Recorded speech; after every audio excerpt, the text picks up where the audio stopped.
show starts in 7 minutes, and I just wanted to point that out. After all, are you broadcasting? Oh, really? I fucking didn't know that! I didn't know we all came from... I thought we all came from... What the fuck?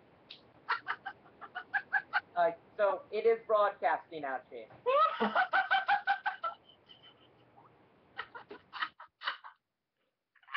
Wow. I'm sorry. The show officially starts in 6 minutes. Nonetheless, what's happening right now is Boss Man is watching a Calpern Piso video. That's why he's freaking out like that. Hey, who video? Calpern Piso. Lapkind. Oh, Jesus Christ. So everyone's here except for Lapkind, right? Yes. And the... A virus! How the fuck can it be a virus with this crazy breaking field? How do you contract it? What, do you go into contact with someone else and they message you by touching you? What the fuck? How does this idea come about? You see it complete and speak the old arm. Jesus Christ.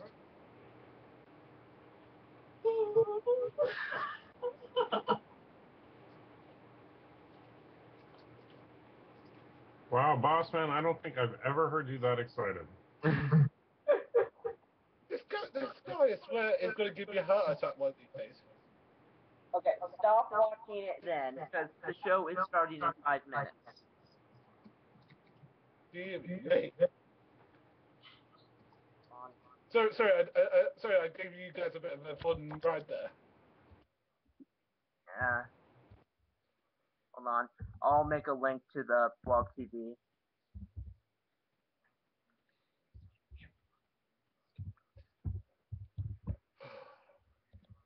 You should be here when I even make a video to him. I have to like retake it about 50 times because I lose my temper. Oh, dearie me. That guy's completely off the wall. Just remember, it's not supposed to make sense. Very few stupid things are supposed to make sense. If it were supposed to make sense, it would. Do you reckon I should make a video to this guy? I mean, the last time you had an exchange with Calpern Piso, it was awesome.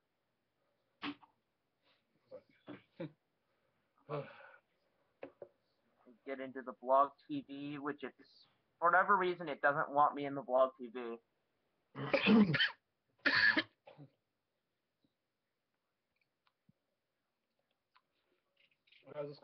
Are you trying to get in as Fish of Time because... No. Okay. Where are you? It just, hold on. I mean, the only thing I can think of is that I have to capitalize it, which I didn't.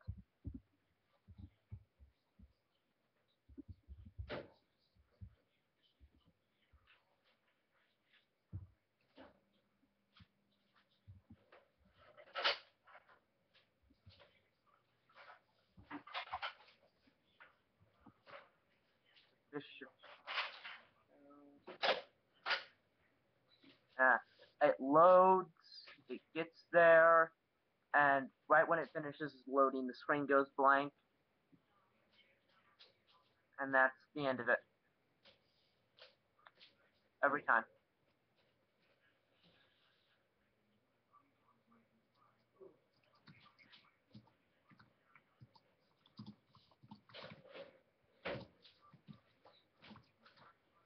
Come on.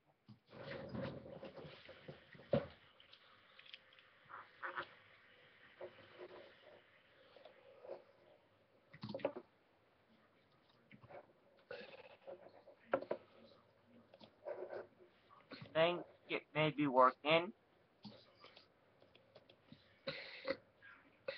So no Lapkind, no recording then? No, Ouchie does a backup recording. So he's going to be both recording and broadcasting it? The same program does both automatically. Alright, awesome.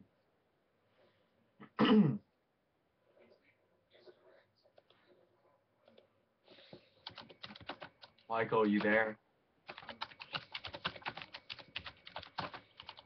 Yes, I am here. Sweet.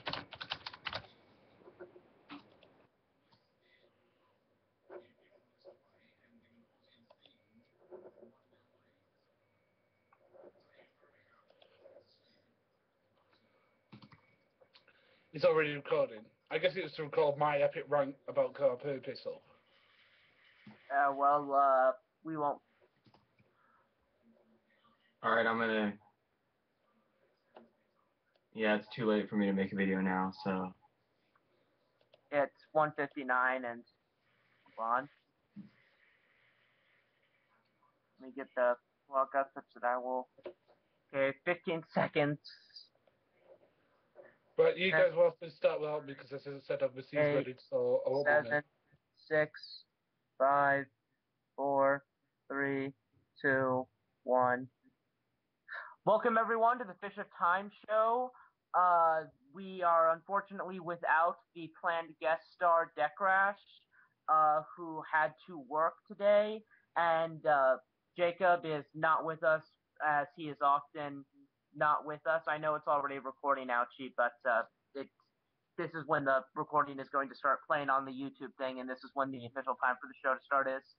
And Jacob is not with us for the typical reason he's not, and Lapkine has simply not shown up yet, though apparently he will. So, yeah, if you want to call into the Fish of Time show, I don't see the blog TV, so I don't know how many people are watching, but if you do, send a Skype invite to Fish of Time.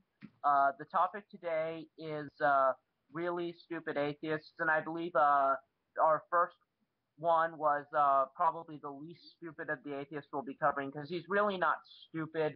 He's just incredibly ignorant on the topics of theology, and that would be Aaron Ra, who Aaron K. wanted to say some things about. So, Aaron talking about Aaron. Let's go. All right, I'm sorry to put you on an unpredicted turn of events, but I actually haven't completely finished my response. So if we could just talk about something for a little while, then I'll come back in. Okay. So, yeah, I have to finish doing it. Yeah, and the topic, this is not about this is not to say the topic show, just keep in mind, this is not to say all atheists are really stupid. This is about those that are, like, Calpern, Pizzo, Dorpatan, Thunderfoot. Yeah, though to a lesser extent than, like, Calpern, Pizzo, I guess he is. Bionic Dance. Yeah, the ones that are describable as really stupid. So I get, here's a question. What's the stupidest atheist argument you've ever heard against Christianity or the existence of God?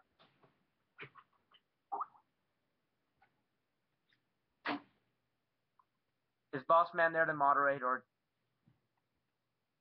No, I don't think Gary's here. So, but as far as really, really bad arguments, I would want to go to my old friend Dorpatan. And, I know that, first of all, as far as the topic at hand, stupid atheists, I'm not a big fan of the name of the topic, just because even though I know you made it clear we're not saying that all atheists are stupid, but I don't think it's even fair to call someone stupid unless you actually know them firsthand. You can say they make stupid arguments, but anyway, I just wanted to get that out there as far as my opinion on that. But Dorpatan once gave me the argument that God does not exist, and he used a logical deductive argument saying that premise one, God is defined as a being who created the universe. Premise two, the universe is everything that exists. Therefore, God does not exist.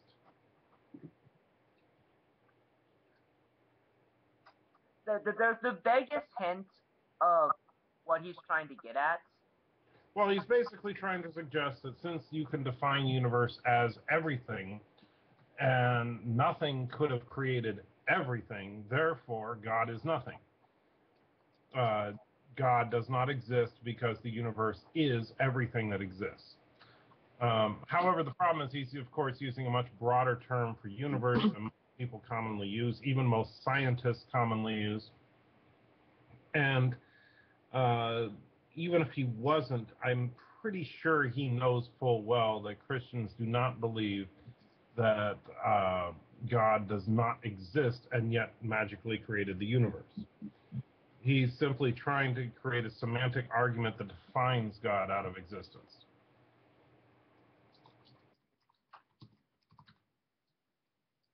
Yeah. As for me, I would say the stupidest atheist argument is, of course, Calpern Pizzo and the penis thing, which I want to wait till Bossman gets back so he can freak out on camera about it when he hears about it. But I would say another stupid atheist argument that unfortunately some people find convincing and it's shocking that they do is the Christian God is self-contradictory because he's said to be a perfect being, yet he needs prayer. Which, of course, is to suggest that God needs prayer, but that's not necessarily true. He wants it, but that doesn't mean he needs it. He has some lacking. I mean, a perfect being can want or prefer things to be different than they are because there can still be imperfections and flaws outside of himself, and a part of perfection would be the desire to correct any flaws that existed and the outside of himself. That would be a trait of perfection. So yeah, God actually must desire. It must have certain desires regarding what happens outside of himself. But the argument isn't like he'll die if he doesn't get prayer. All right. I think Ochiwa was next.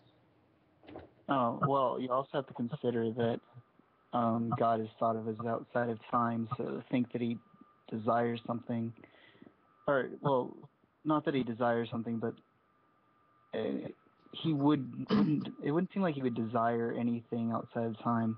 But anyway, I don't know.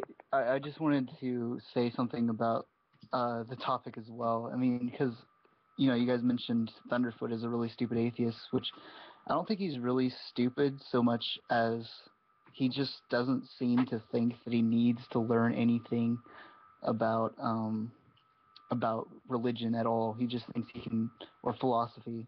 He's just ignorant on the topic, I would say. But sorry about that. Sorry about that. I'm sorry. I said that. Sorry. Okay. Carrie's back to moderate. But Well, go ahead. If I could just interject, Ochiwa, I agree with you. I do not think, by any stretch of the imagination, is Thunderfoot a stupid person. I do think that he is willfully ignorant of philosophy because he simply finds it irrelevant. Okay. Aaron K. Okay, to break the trend and go to the historical front, I would probably say that the worst argument, if you could even call these arguments, I mean, calling them arguments is sort of giving them too much credence, but the worst argument I've ever encountered is, the canard that there is no contemporary evidence for Jesus, or actually there's no evidence for Jesus' existence, period. And then when you bring up, sort of secular historians such as Josephus and Tacitus, they would say, oh, they're not contemporary. That automatically renders them invalid, which is completely ridiculous because it's a standard that they're not going to apply to any other work of history. Because, for example, as I brought up this point many times, Alexander the Great has no contemporary corroboration from any ancient historians. So by their logic, excuse me, Alexander the Great's existence would be denied. So it's just a very special pleading. It's just a perfect example of special pleading to say that contemporary sources, when relating to Christ's existence, are automatically thrown out because they're not contemporary. So that's really my pick for the worst argument. Okay, Poppy Settle. If I may say a couple things. Firstly, I don't like the Alexander the Great thing simply because Alexander the Great left a humongous fingerprint on history with his conquerings, which it serves also as evidence for his existence, better than a testimony to his existence probably would be. So paired with the testimony gives us the information we need to identify the figure that did these conquerings. Well, Puppy, wouldn't you say that Christ left an even larger fingerprint on history, considering he's still relevant today? Yeah, that's actually true, but he himself did not lead battles and such these things. But that is true. You're right. In regards to Thunderfoot being ignorant of philosophy, here's the thing. It's kind of complicated. I kind of have a vague understanding of him. At least I think I do. Basically, what he believes is that philosophy is basically a form of pseudo knowledge, and so is theology. And the reason he doesn't feel the need to research his claims in regards to religion is simply because he feels that it's not true, so I don't need to research. No, that's a poor characterization. I'll stop myself there. It's more along the lines of being scholarly and studying the Bible in a scholarly fashion in such a way as to religiously interpret it. That's an illegitimate study he won't involve himself with. He doesn't even consider it possible to scholarly study the Bible. He thinks that is completely impossible. You know what? Proof Thunderfoot never existed. He is the mythical archetype of logical positivism. Okay, Ichiwaba? I think that the thing is with Thunderfoot is he and with a lot of the people who are not really for philosophy, they think of it more of like, just sitting down and thinking without any physical or, there's no physical or factual basis to it. I think that it's just all inside their inside of people's heads, and I guess they just don't accept that. They don't accept anything that's not based upon physical evidence. That's all I have to say. Okay, it's Michael, then it's myself. Well, I just find it, especially since, as I'm sure you are all well aware, Thunderfoot's latest target has been William Lane Craig, and he's been, basically saying that William Lane Craig, using nothing but syllogisms and philosophy, is just, hand waving, basically. And yet, his whole thing that he tried to start a couple of years back was the Pearl movement of physical evidence and reasoned logic. And yet he is patently dismissing reasoned logic out of hand. And while, like I said, I would not consider Thunderfoot stupid, he obviously doesn't have a clue as to really any basic philosophical concepts if he's willing to say that he's going to adopt this philosophy and then reject half of his own philosophy as if it's simply, philosophical hand-waving, as he likes to say. Okay. Okay. For those who don't know, David Silverman, the head of the president of the American Atheist Association, is going to be on Magic Sandwich tomorrow. And as somebody who thinks the same as you do about Thunderfoot and Mr. Silverman, I'd like to think, are you going to phone up tomorrow? That could be another topic. Potato, that's yours. Yes, please. Potato. What? I said that David Silverman is going to be in the Magic Summit tomorrow. Are you going to phone up? My hand is actually for something different, but okay, you can respond to something else. Okay. I think Michael is before me though. No, something weird happened in the chat room because I had my piece. Okay.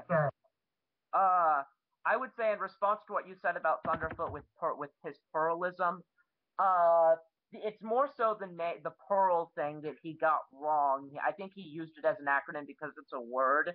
He has clarified in a video that what he means is that he believes reasoned logic is the device you use to interpret the physical evidence, not that and device you use to interpret the physical evidence. And we just got a caller, so mind if I bring him in? Okay.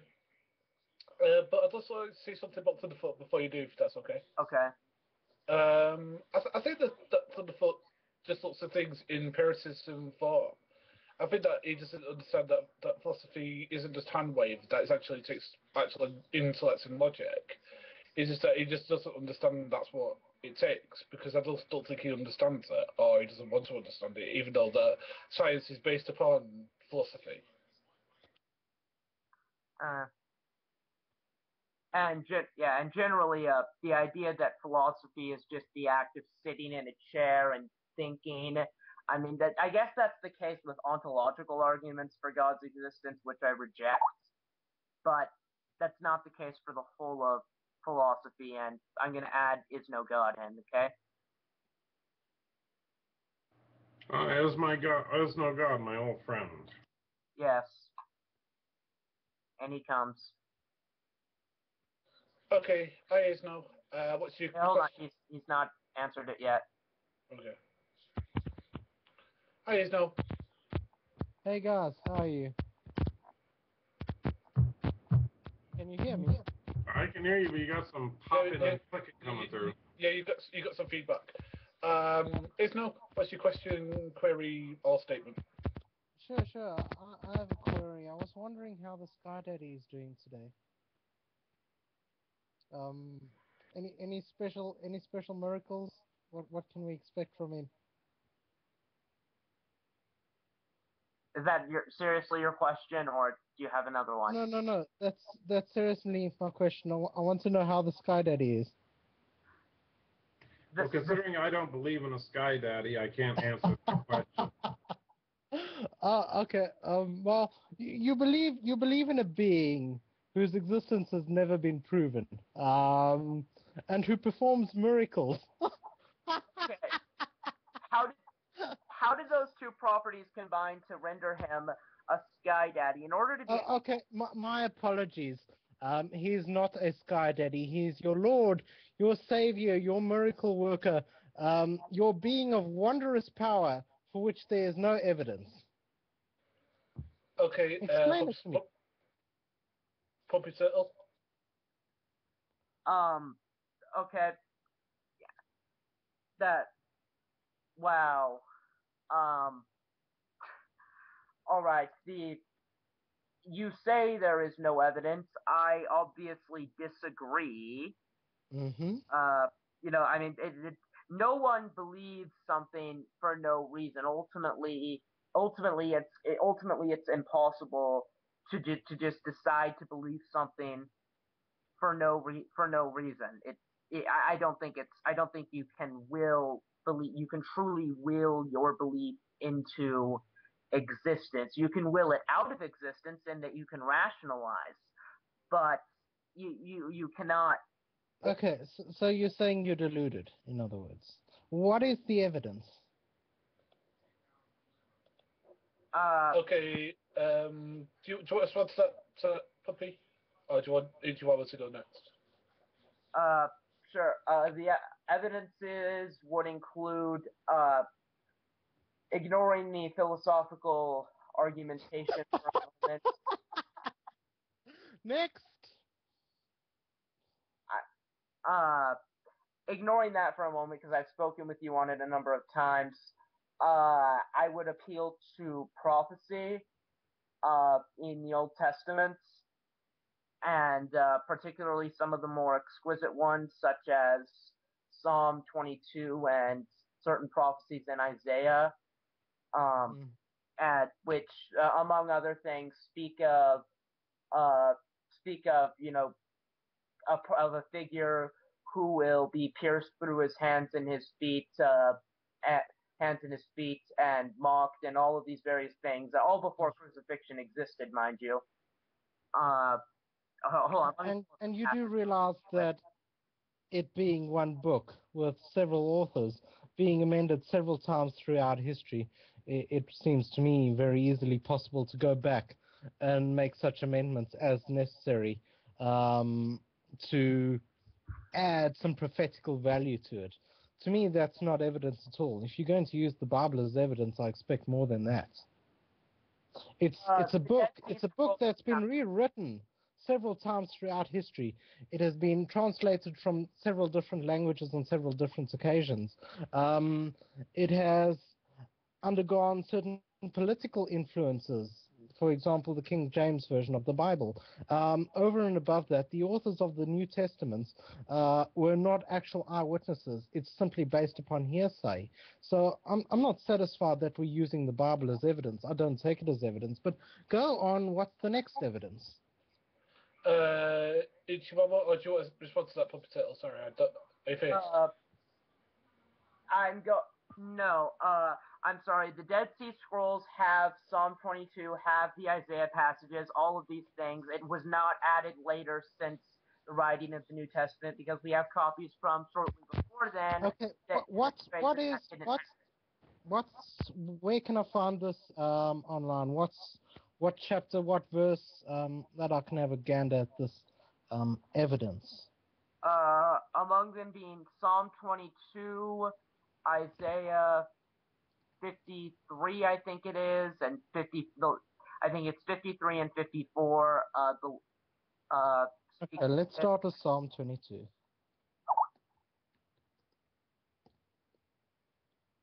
Psalm 22. Do you by any chance have a link to it? I'd love to read this. Hold on. Thank you. And while he's reading it, El Chihuahua, I'm gonna pass you the mic. Okay, El Chihuahua. Well, the conversation has moved forward from what I was going to say, so I want to see what Aaron K has to say.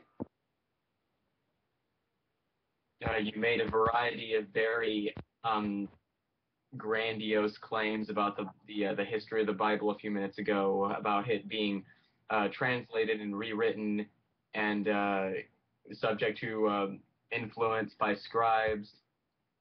Please identify examples of this. And you said that the Gospels were not written by witnesses, that they were based on hearsay. Prove this.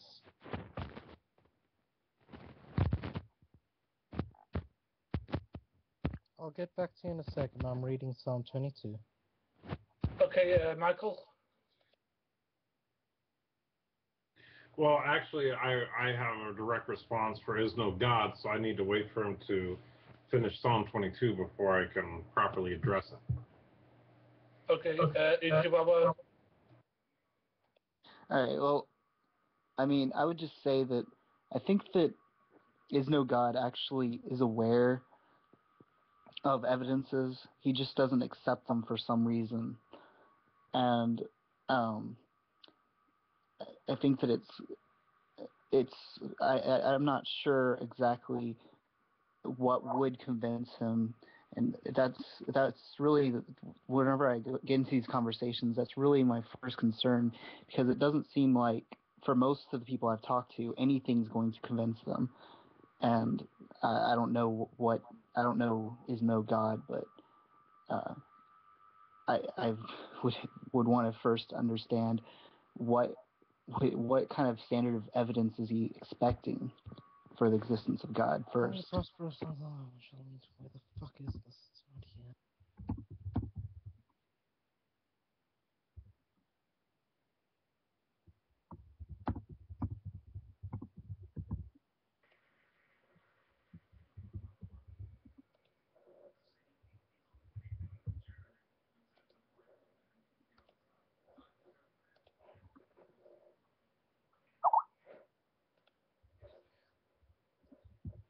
Is Zoe back?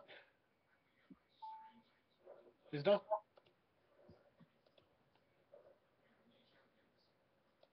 I think he's still reading.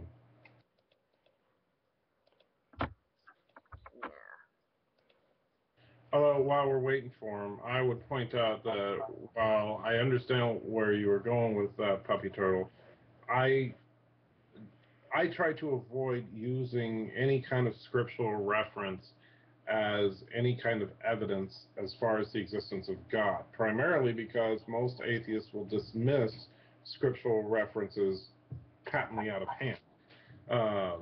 Okay, still. Okay, fine. So, is no God. You were asking for some kind of evidence as to the existence of a God, correct? Yeah. Okay, let me ask you a couple of questions and try and just follow along with me for a second. Sure. I know that you believe in a scientific naturalism type of outlook. Given that, what is consciousness? It is in essence what the brain produces. Okay, so would you say that a fair statement or a fair definition of consciousness would be that it is an emergent property of a sufficiently complex network of impulses of energy being transmitted within a system? Namely, Yeah, that seems fun. okay, because that's basically at the core of one of the fundamental differences of opinion between most theists and atheists, is that theists believe that there's something behind the consciousness that's driving us, whereas atheists believe that consciousness is an emergent property of the network of the network of impulses going on in our neural network. Now, given that, do you have any idea about how many neurons are in a brain? Billions, I guess. I don't know exactly. Last time I checked, I think the number was around 100 billion. Okay. Now, do you have any idea how many pulsars there are within the universe? Not the foggiest.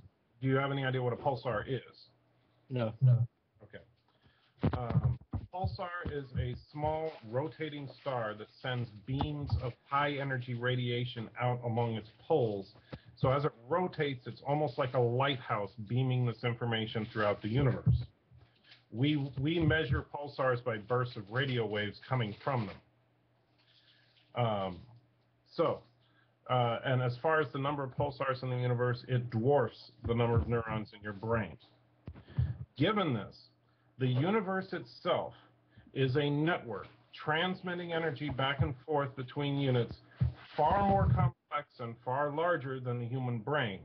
Therefore, from a naturalistic perspective, the universe is conscious, and therefore God exists.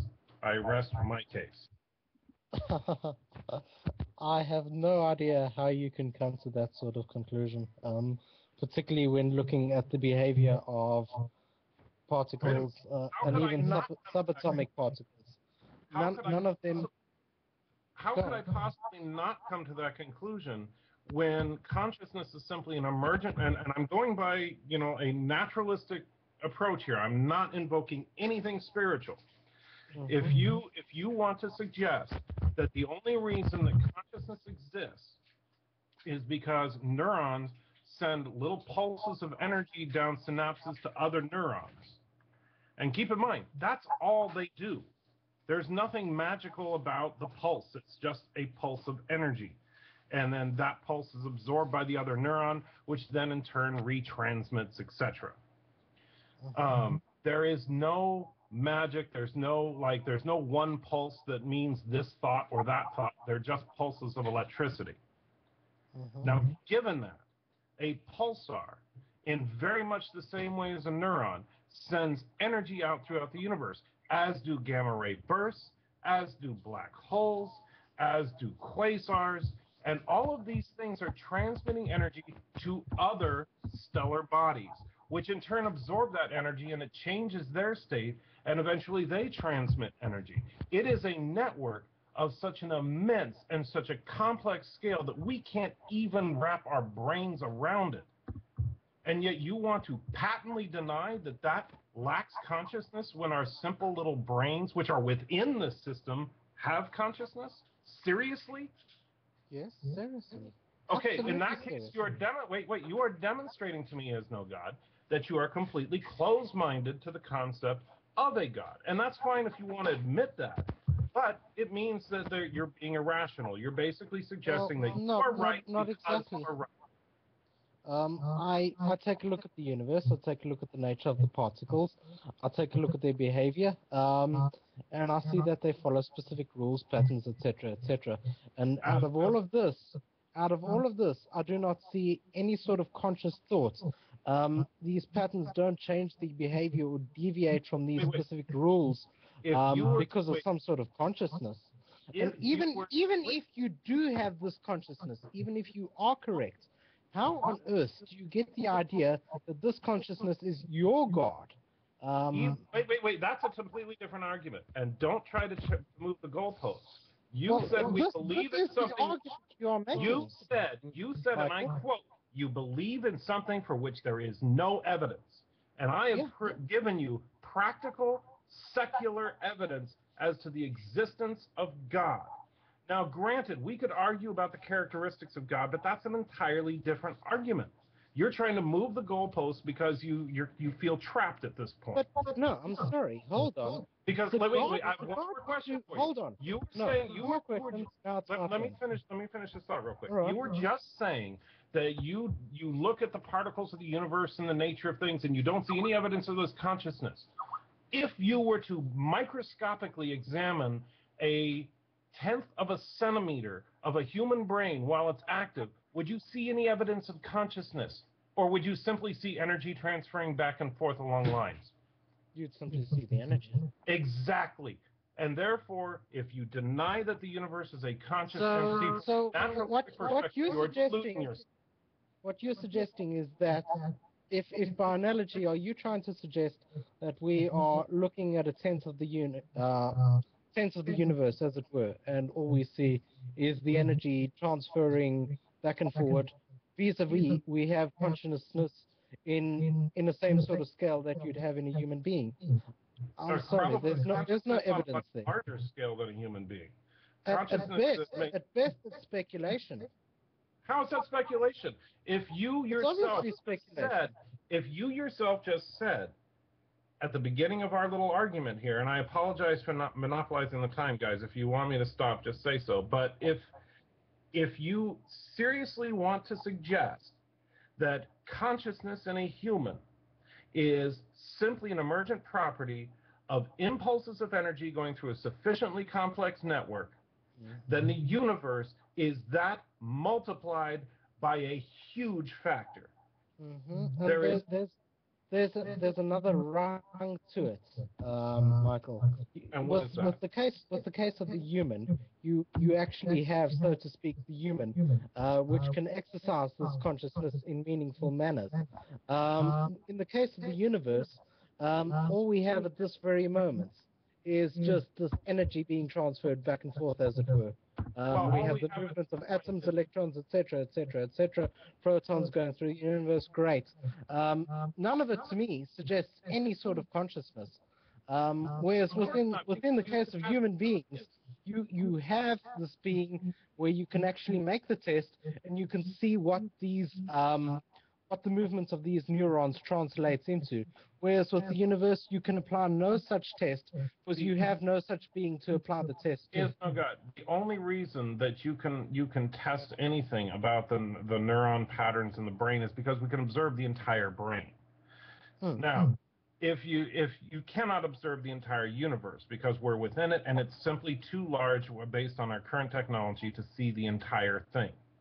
However, it's pretty obvious that we have a network of objects that we refer to as stellar objects transmitting energy around the universe in various ways, and that other objects in the universe react to these transfers of energy.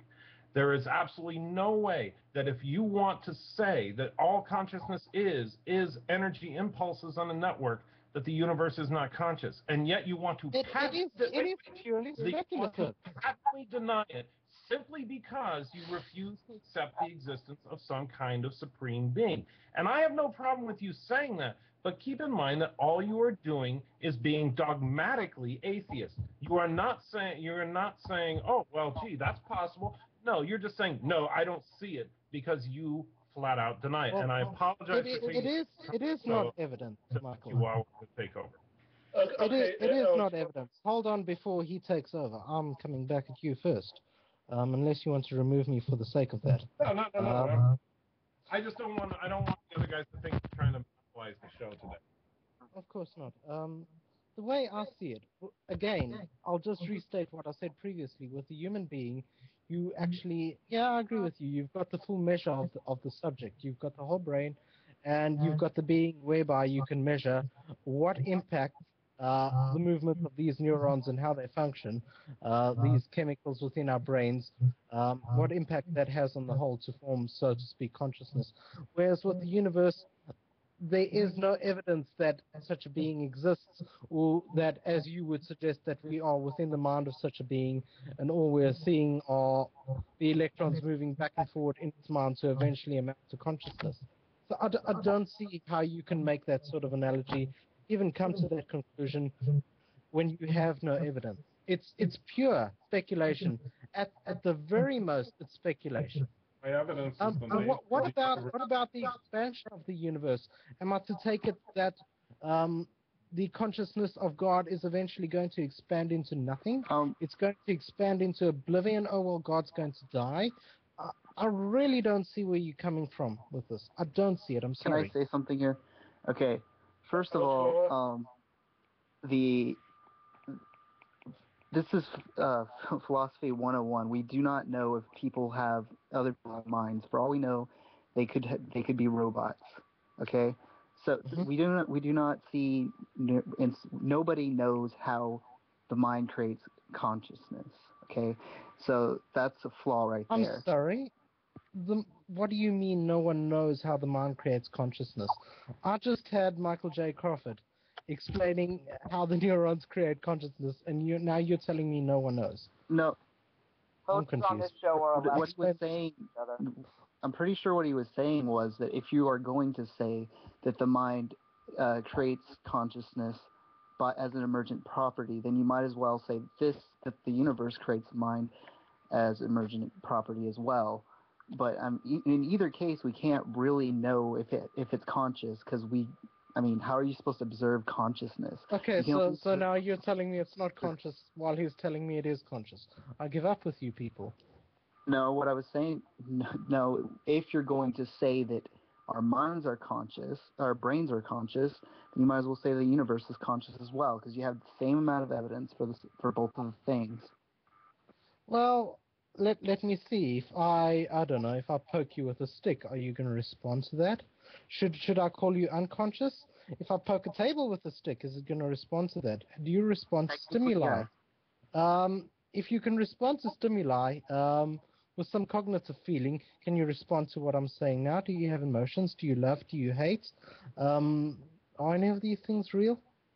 I mean, if we're going to go for the great solipsism theory, my advice to anyone that believes that is literally hop out the window, because after all, it's not real. I mean, it's not a pliable definition. It doesn't work with the reality in which we function. As much as you can say, oh, well, we may just be inside of the Matrix. Well, the Cookie Monster may be the god of the universe. The fact of the matter is we don't know. But when it comes down to you lot being Christians, you know there is a God. And if Michael's evidence is the best there is, it's woeful at best.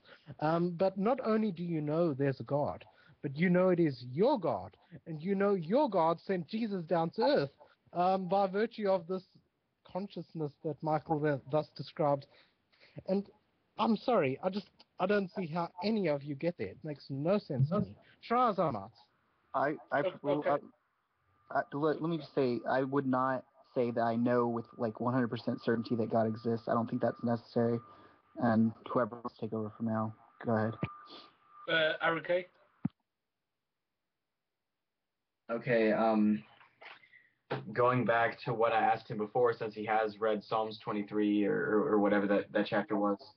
I would like to go back and challenge him to back up his assertions on the history of the Bible, where he says that the Bible has been rewritten basically at the scribe, whatever the scribe did, they added. I hope you're satisfied with the link. Are you to back it up? Yeah, I'll back it up with a link. Give me a second. It's a link to a BBC documentary.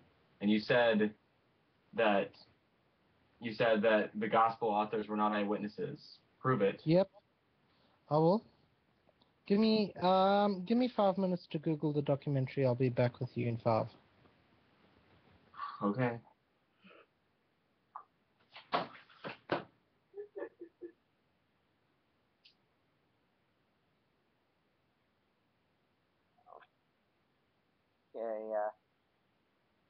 Okay, Michael, is the hand for is on God when he comes back? No, while he's gone, actually, I was gonna talk for a moment. I just wanted to say that a couple of things. First of all, just to clarify to you guys, I was not trying to suggest that what I was using for my argument was in fact the definition of God. The whole point of that little exercise is to show that from a secular perspective, you can, without invoking anything supernatural whatsoever, then you still arrive to some kind of God. Granted, you arrive with some kind of pantheistic God, but at the same time, to say there is no God, in my opinion, especially to look at what I had to say there and to flat out say, oh, well, I dismissed that, is exactly the kind of dogmatic thinking that frustrates me to no end on both sides. There are Christians that are just as bad, and of course, Is No God was very quick to point out, oh, you guys say that God exists, and then and of course, that's not true. I can only speak for myself, but obviously, Ochiwawa already iterated that we don't claim to know this for an absolute fact. We simply say that this is what we believe.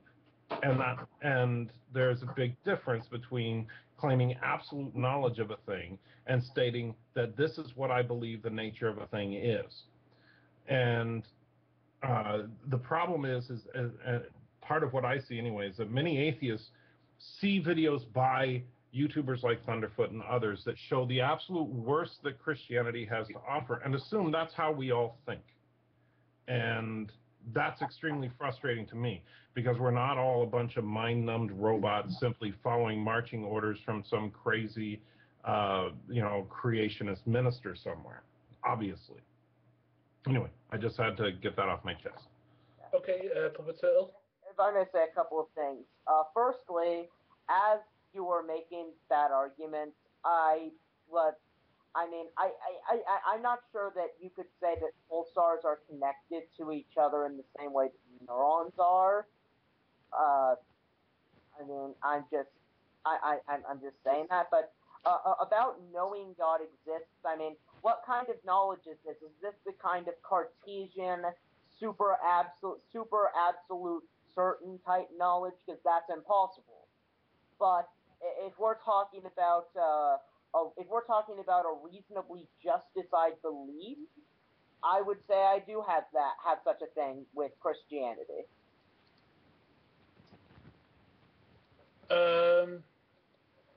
Right, can I respond to Is No God because I've seen that documentary, if I may? Sure. Okay. That documentary is a bunch of bull, right? And I'll point out why, right? This has the bit that people might have seen, which is about the whole zeitgeist, Osiris, Buddy, Mithra things. This says nothing about zeitgeist, Osiris, or Mithra. Sorry. Yes, it does. I've seen it. Evidently, you're not talking about the same documentary. That guy. It doesn't mention zeitgeist, Osiris, No, it says he's mentioned or Mithra. that. He makes the same claims, I said. No, he doesn't. It does. Have you watched the documentary? Yes. Then you must be lying. Either you're ignorant, or you can't remember, or you're being deliberately dishonest. Well, I'm left with no other conclusion. That guy did not say anything of that nature in the video. To the best of my recollection, he did not say anything of that nature in the video. It mentioned nothing of Zeitgeist, Osiris, or whatnot. It didn't venture into Egyptian myths or Egyptology at all. It examines the authors of the New Testament. So evidently you haven't watched it. So, right, this is what you wanted. Go watch it and come Can I back say to me. something? It's your show. Oh, well, it's not mine. Anyways, can you please give me an example of an argument they use against the traditional authorship of the Gospels, please? Sure. Give me a second. It's a while since I watched this. It's a little annoying that you're actually going to go back and make me watch this. You made the claim. You should be prepared to back it up. Don't just give me a link to some hour-long documentary. If you're unwilling to watch it, of course. I'll watch it, but I'm not going to watch it so you don't have to do the work. Well, what is the problem? I've made the claim. Go and falsify it. This is What? Okay. God is... Wait, let me... Excuse me, can we have some order, please? I- Sorry, Michael, do you want to go next? Just give me one second. Isn't it the classic atheist argument to say that whoever makes the claim must provide evidence to back it up? And Have I not done that? you made a positive claim about the authorship of the Bible, and then you simply say, oh, go watch this documentary, which you know full well we're not going to take an hour out of our show to go watch a documentary somewhere else. That's not And so if you want to make the claims yourself, offer the evidence yourself rather than hide behind some documentary. I gave you What is the problem? I made the claim. Are we satisfied that I made the claim so with far? no evidence whatsoever. And I posted the source for the claim. Now, what more is it that you want? So you simply give an appeal to authority and say that because I saw it in this documentary... Because scholars went and looked at this. Oh no, it's appeal to authority. We should give them absolutely no credence. We should give the time and effort that was taken to examine the Bible by biblical scholars absolutely no credence whatsoever, because it is an appeal to authority. Do you not make appeal to authority every day in your life when you go to the doctor? Or do you go to a mechanic to have your bowel problems fixed? Right, Isno, can I ask you a question? Maybe some biblical scholars, and that's a nice to good question, just so that we understand that so that we're on the same page. Who do you mean by biblical scholars? Name some biblical scholars for us. I can't name the scholars offhand by recollection alone. I'm sorry. All right, name me a secular scholar. I can't do that either. Bart Ehrman, John Dominic Crowson, any of these names ring a bell? N.T. Wright, John Hay. What is your point? What is your point? The point is, have you actually read the books? No, I haven't. Have you? Yes, I have. And do they provide evidence for God? Oh God. Have you actually read it? Anyway, it's. I don't want to get into this. I mean, you read their books. I haven't. What is your point? No, the point is that you don't know who biblical scholars are. Public Settles, Ochiwawa, then okay. I mean, I was just gonna say that after Al Chihuahua and Aaron K, I do want to bring the next caller in because there's two more reserved, and their show is close to halfway over. So. Sure. It's been a pleasure being on, guys. And before I leave, I must say, may the Grand Sky Daddy bless and keep you all. Namaste. Dickhead. Right. So Ochiwawa. Well, I was just going to say that I think that if we're going to be talking about this, and it doesn't really, I mean, fine, he brings up a documentary, but we can't really go into that. So if we're going to do anything on the show that's productive, we could at least prove our case for the being eyewitnesses, or we could just move on. Either way. I've had a couple of conversations with that guy. He consistently manages to be extremely frustrating to talk to. Mind if Aaron K, was your thing contingent on Is No God being here, or do you want to talk before I let the next caller in? Yeah, it's just a really quick note. Basically, it's just very irritating when people do this. They make such incredible claims, and then when you say, okay, where's some evidence, then they link you to like some hour-long video, and it just proves that they aren't actually familiar with the claims themselves. They're just parroting whatever they saw in the documentary. I mean, what I was gonna say, yes, the Gospels were written by eyewitnesses. Daniel Wallace and Richard Bauckham agree. Here's their books. Prove me wrong. Like that's the same thing that I could use against him. Well, I could just say, I'm not giving you any specifics. You have to go read the book to falsify me.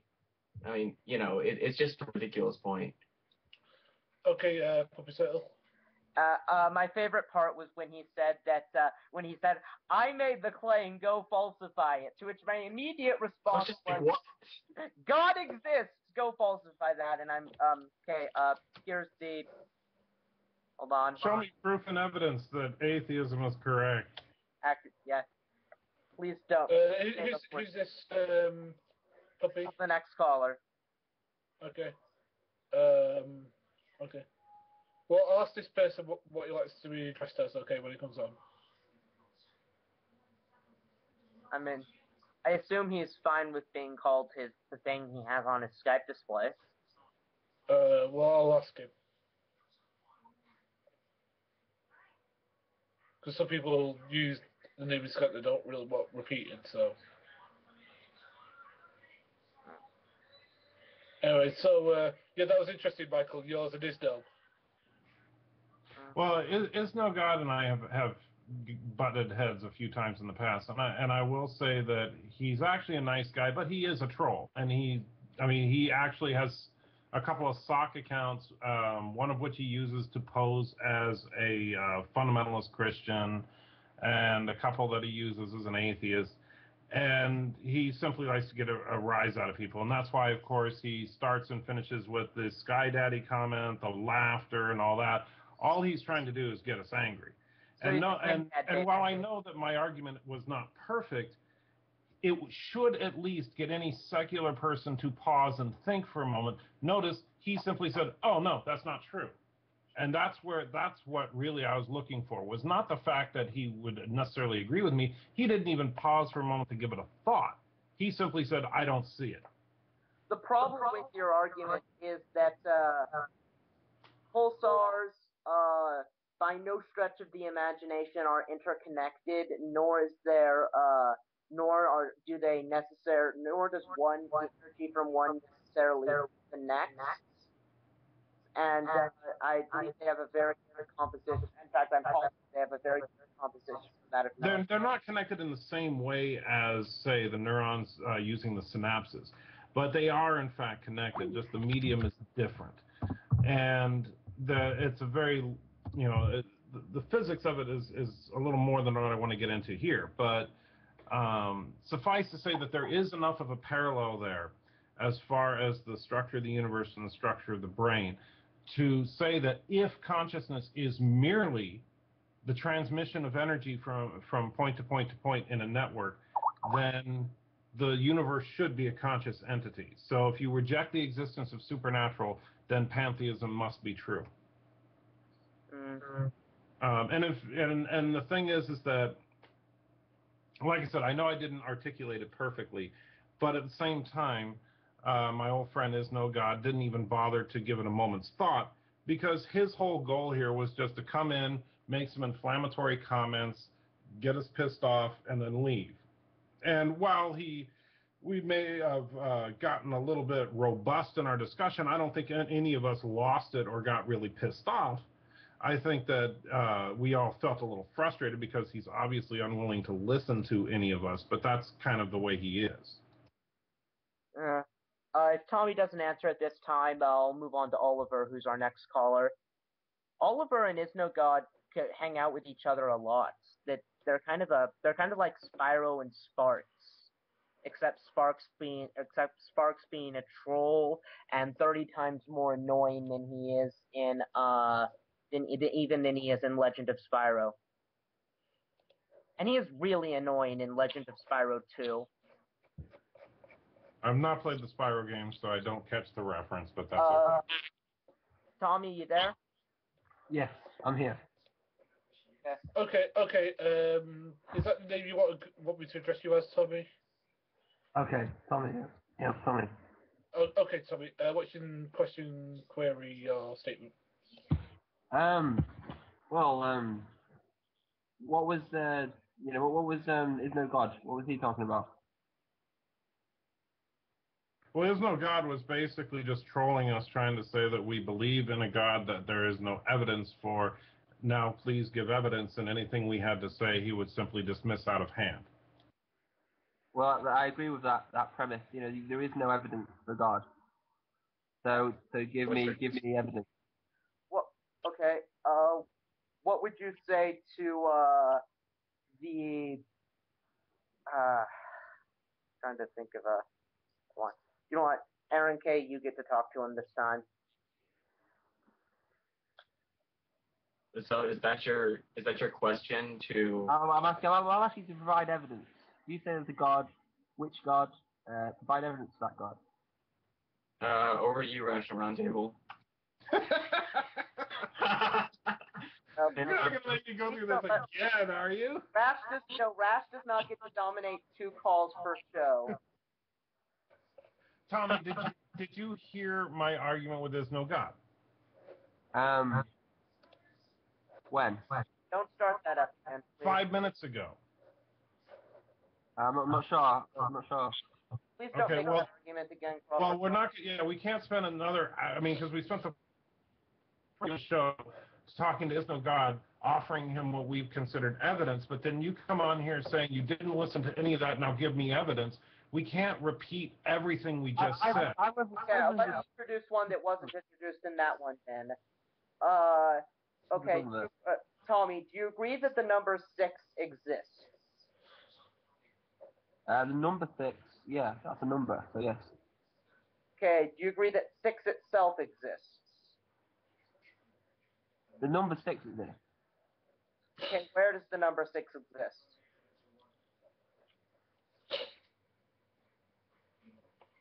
Is this on in mathematics? It's a mathematics contrivance. Does it actually exist in the same sense that like the sun SUN exists, or the planet Earth or my computer exists? What are you trying to get at here? What is your See when you answer my questions correctly.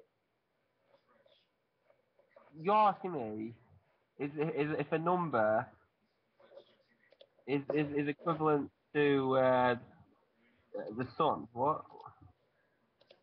I'm asking you if the number 6 exists in the same sense that any physical object exists. Well, the number isn't physical, is it? The number isn't physical. But does it exist nonetheless? No, wait, Michael's an atheist, isn't he? No. Who, me? No. I thought you were an atheist. Is that Rational Roundtable? Yes. I thought he was an atheist. I thought you were an atheist. No, not everyone who uses the word rational in their screen name is an atheist. Well, it sounds oxymoronic. If you're rational and you believe in God, that sounds like an oxymoron. It's contradictory. Okay, does that include Isaac Newton, Johannes Kepler, Descartes? Oh, here we go. And, I should have known you'd bring them up. I'm not saying it proves God that they believed in God. I'm saying that it proves a rational person can believe in God for cultural. Let me say, that was all before the evidence of evolution, wasn't it? Okay, so do you think evolution disproves God? Well, it disproves the religious God, yes. Okay, okay. Proves the religious ones. It's contradictory with religious contradictory with Christianity. Okay, you I'm sorry. You think that they were only Christians because evolution hadn't been postulated or organized into a theory. Well, I'd like to say that this is ridiculous because evolution is completely compatible with Christianity if one interprets Genesis allegorically, and that is if one... Metaphorically, it's a metaphor. Can you please let me finish? It's like an analogy, you know, not as literally. Let me finish. All right. If one embraces an allegorical interpretation of Genesis, which was actually very much before Darwin even existed. For example, St. Augustine, over a millennium before Darwin, interpreted Genesis allegorically. This isn't a new interpretation. So if one interprets Genesis allegorically, which the evidence actually does indicate that Genesis should be interpreted allegorically, at least from what I've seen, then evolution really poses no threat to Christianity at all.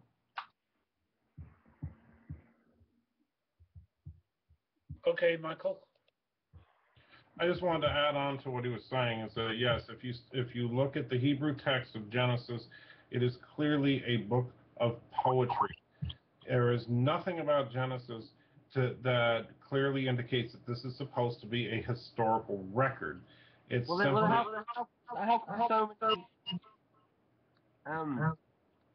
How come I've got so many Christians,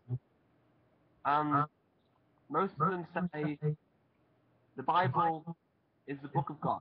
It's literally first of all, just because someone says the Bible is the book of God doesn't mean that they interpret Genesis literally. There are as you know, I assume, are you aware of the YouTuber Aaron Ra?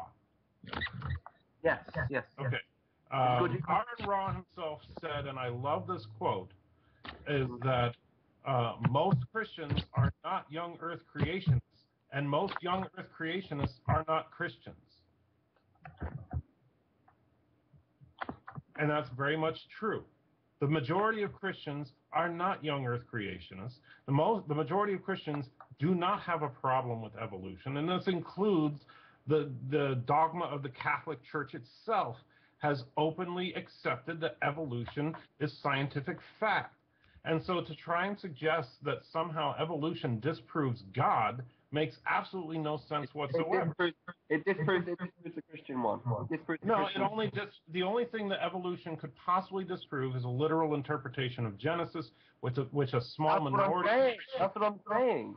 But a very small minority of Christians even have a literal interpretation of Genesis. The vast majority of Christians take Genesis to be allegory. And so you're basically saying, okay, Westboro Baptist Church is wrong about their interpretation of Genesis. So what? That doesn't mean that God doesn't exist or that the Bible is untrue in some way. It simply means that Genesis is not a literal event. Well, can you show me the evidence that it's literal? Well, you know what, I would suggest that what you need to do is to research a little bit about the structure of the Hebrew language and then examine the Hebrew texts that make up the book of Genesis. That's the only way you're going to see it for yourself. Genesis is a book of poetry, period. How do you know that for sure? Because of the structure of the Hebrew language. It's like if I wrote down something that says there was a young woman from Venus whose body was shaped like a penis, would you think that I meant that literally? Or would you say, oh, that's a limerick? Well, the Genesis doesn't talk like that. Of course not, because it's translated to English. You have to examine the Hebrew text. That was my point all along. Do you not hear what we're saying? Yes, I don't know Hebrew. I don't know Hebrew. Well, you know what? Then go learn it. If you want proof that Genesis is a poem, go learn Hebrew, and you'll have all the proof you need. So you know Hebrew personally? I'm not an expert on it, but I've read enough about it to understand it. And I do understand that Genesis is poetry. If you have a problem with this, go look at it yourself. That's all I'm saying. I'm not saying, take it dogmatically. I'm saying go look it up. Well, that's what religion is. Religion is dogma. Religion is dogma. No, religion is religion. No, Is no God? Is no God touched on this about the Bible being rewritten and rewritten and rewritten and rewritten? You know, and passed on by word of mouth. You know, that's all true. How can you take any of the Bible literally when that's how it was derived and contrived? Okay. A couple things. First, Okay, no, it's Uchiwawa first. Sorry, Papa Tails. I was you. So Uchiwawa. I guess I'll just respond to that, to the last thing you said. Whenever people say that, I always find it kind of funny, though, because most of the things that the Bible says, I mean, I would take whether or not it was actually, like, literal or not. I don't know about you guys, but, I mean, think about it like, do unto others as you would have them do to you.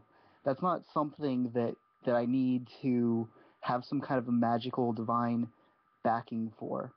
So for most of the Bible, for me, it doesn't even really matter if it really happened or not.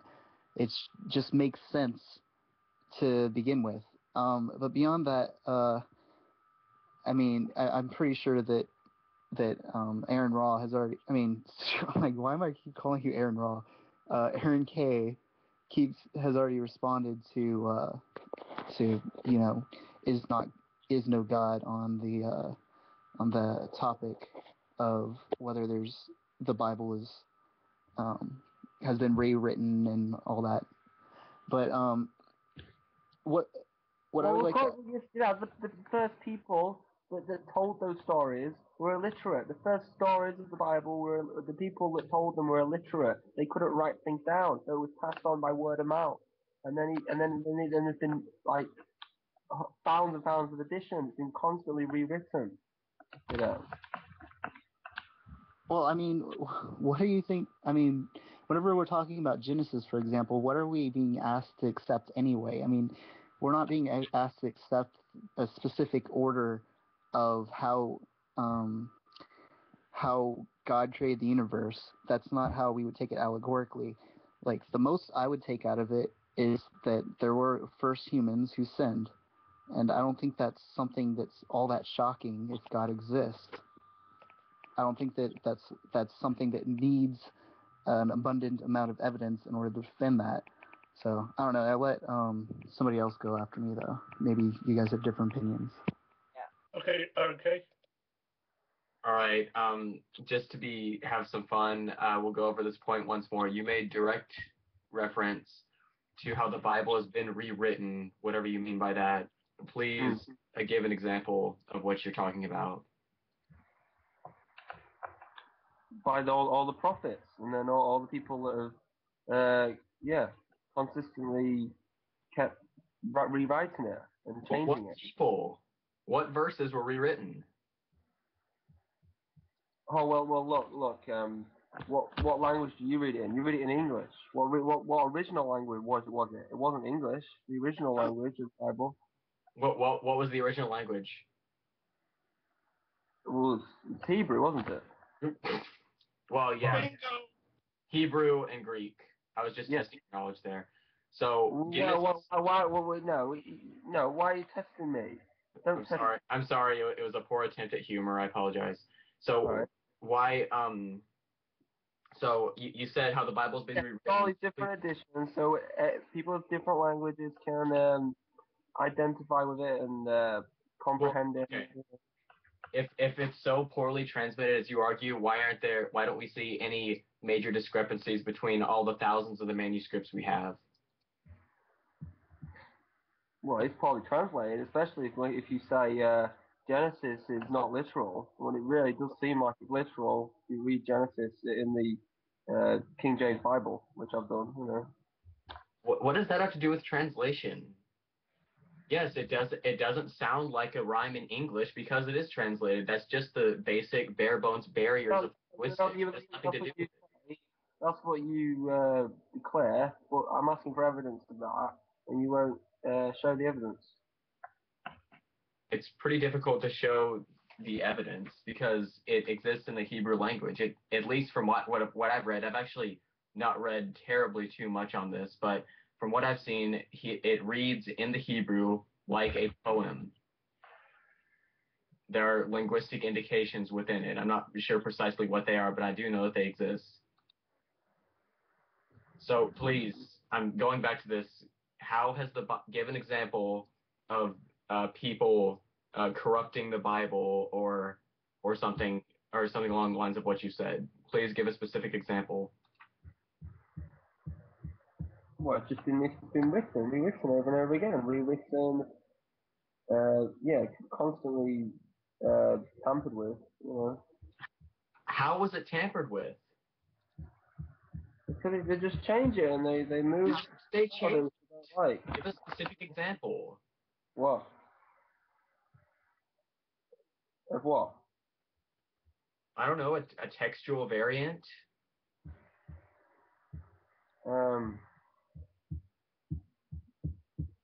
Well, like you're saying, you know, it's been translated to different languages, and then when because it's been translated, it's not going to be the same as what it was originally established as. Okay, the problem with that is, if I may take the mic, Aaron K., I realize... Yeah, it's fine. Go, puppy tail. The problem with that is that, though it is true that you know, I, as a Christian in my everyday life, am going to probably be reading the translation, because that's the language I speak.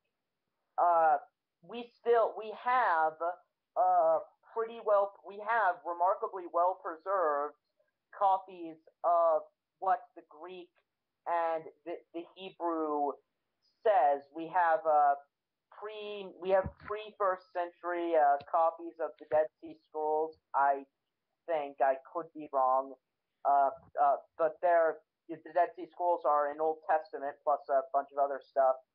But specifically the Old Testament, that is pre-New Testament. We have earlier manuscripts, and what we see from that is that there really isn't much important change. The only change I can think of, there's only one change I can think of the remotest significance, and even it is not that is it's only one word, but it just so happens that the way the word is changed and the context it's in has a larger effect. But it's not as if the Bible, it's not as if every couple hundred years, plus or minus like another couple hundred years, someone with a political motivation would sit down and just have their way with changing the Bible to fit whatever agendas they happen to have. There's no evidence that anything like that has really ever happened.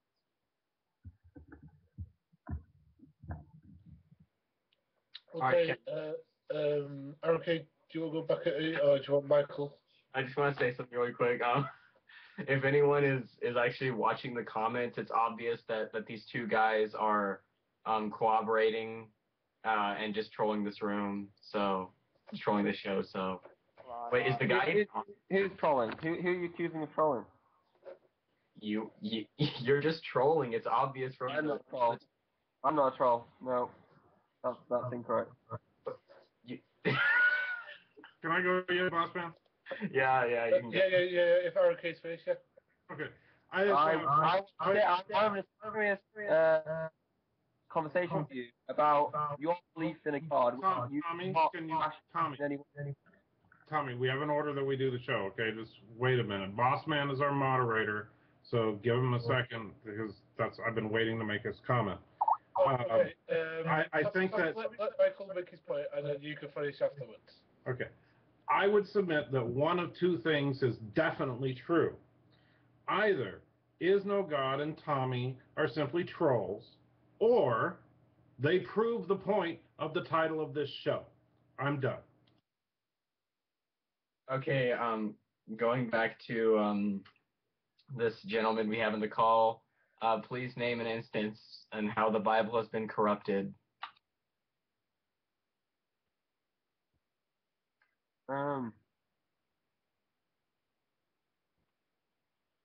Well, no. I'm talking about the premise. You know, you make this huge premise that Jesus has supernatural power, and he Okay, was you born with- just completely changed the subject. Fish. It's my mic. Where the heck did that come from? We were we were talking about the transmission of the Bible. What do you? That really isn't very pertinent. What's pertinent is this thing about Jesus, and you're saying he's a man, but you're saying he's God. He's God as a man. Well, rationalize that and give me the evidence. The topic. Okay, I'll just. We should totally hang up on this person. This is. Can I just play like devil's advocate here? Okay, because let's see. So, how do we know that what's in the Bible is accurate? Why should atheists accept what's written in the Bible? Because because the documents that make up the Bible are early and authentic. They pass the same tests that we use to evaluate other historical documents. So if we're to apply our standards equally, the Bible ought to be trusted as a historical account, especially the New Testament. Especially the New Testament. Now, that doesn't necessarily mean it's the Word of God. Other arguments have to be made to argue for divine inspiration, and unfortunately, I can't, Michael. So, yeah, that's how we know these things. Okay, Ichiwawa. There is no scientific evidence to justify anything supernatural. No scientific evidence. By definition, there is no scientific evidence for the supernatural, because one of the axioms of science is methodological naturalism. Science presupposes within its axioms that the supernatural does not exist, or that it's not allowed to invoke the supernatural as an explanation. So to ask the supernatural... Exactly. If a God exists... Let me finish. So to ask science to provide evidence for the supernatural is rather like asking... It's nonsense. It's not even a coherent thought. Well, yeah, because if a God exists, then science just falls apart if a God exists, because science is about explaining things naturally, not supernaturally.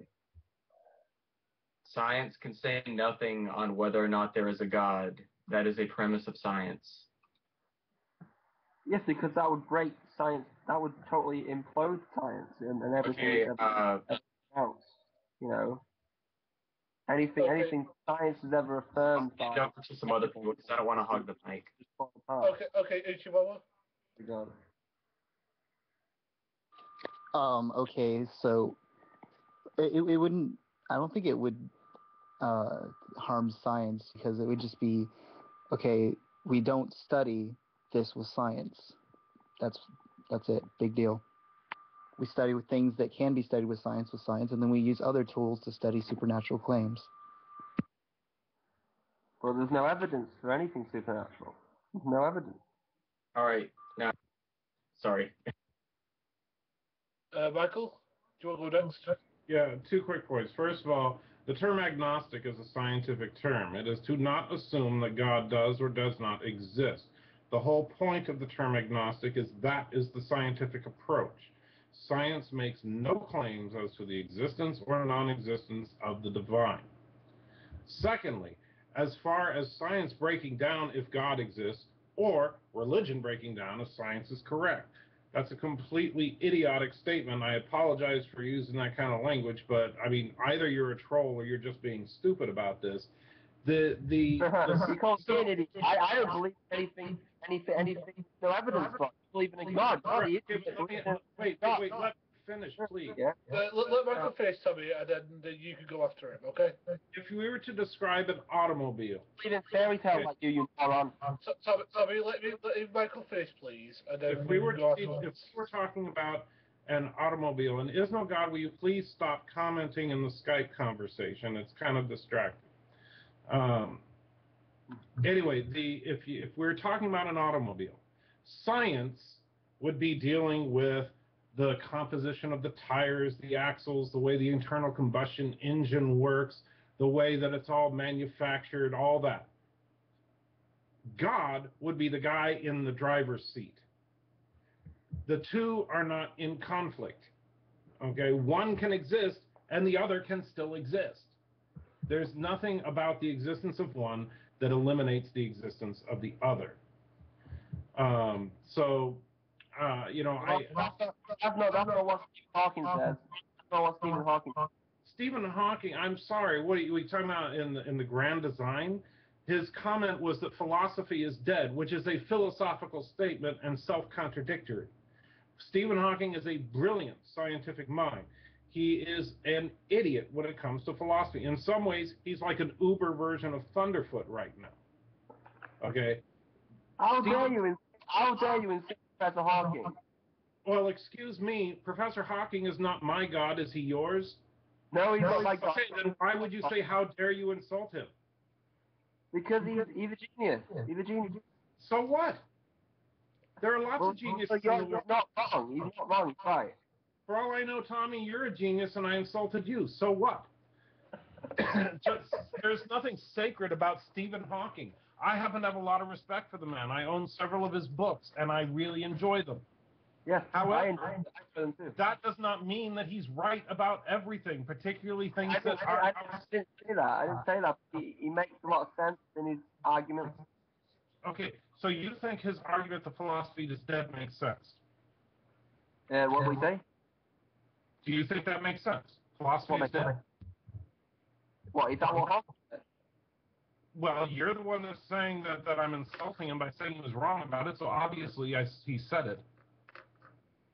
Well, about and philosophy, you were the one saying that he's... I don't think philosophy is dead. No, I don't think. Okay, well then you disagree with Stephen Hawking. So how dare you? Yeah, well... How dare you insult the great Stephen Hawking? Can I please go? All right. Basically, I would like to go back and comment on your... it's apparent from what you're saying that the only evidence you would accept for God is scientific. Yet you're making it impossible for us to give any evidence because science, by definition, cannot say anything about the supernatural. So your challenge is impossible to meet. Yeah, so it's either you choose God or you choose science. Well, I choose science and rationality. Science has nothing to do with God. It's not a choice of science or God. I think it is a choice of science or God.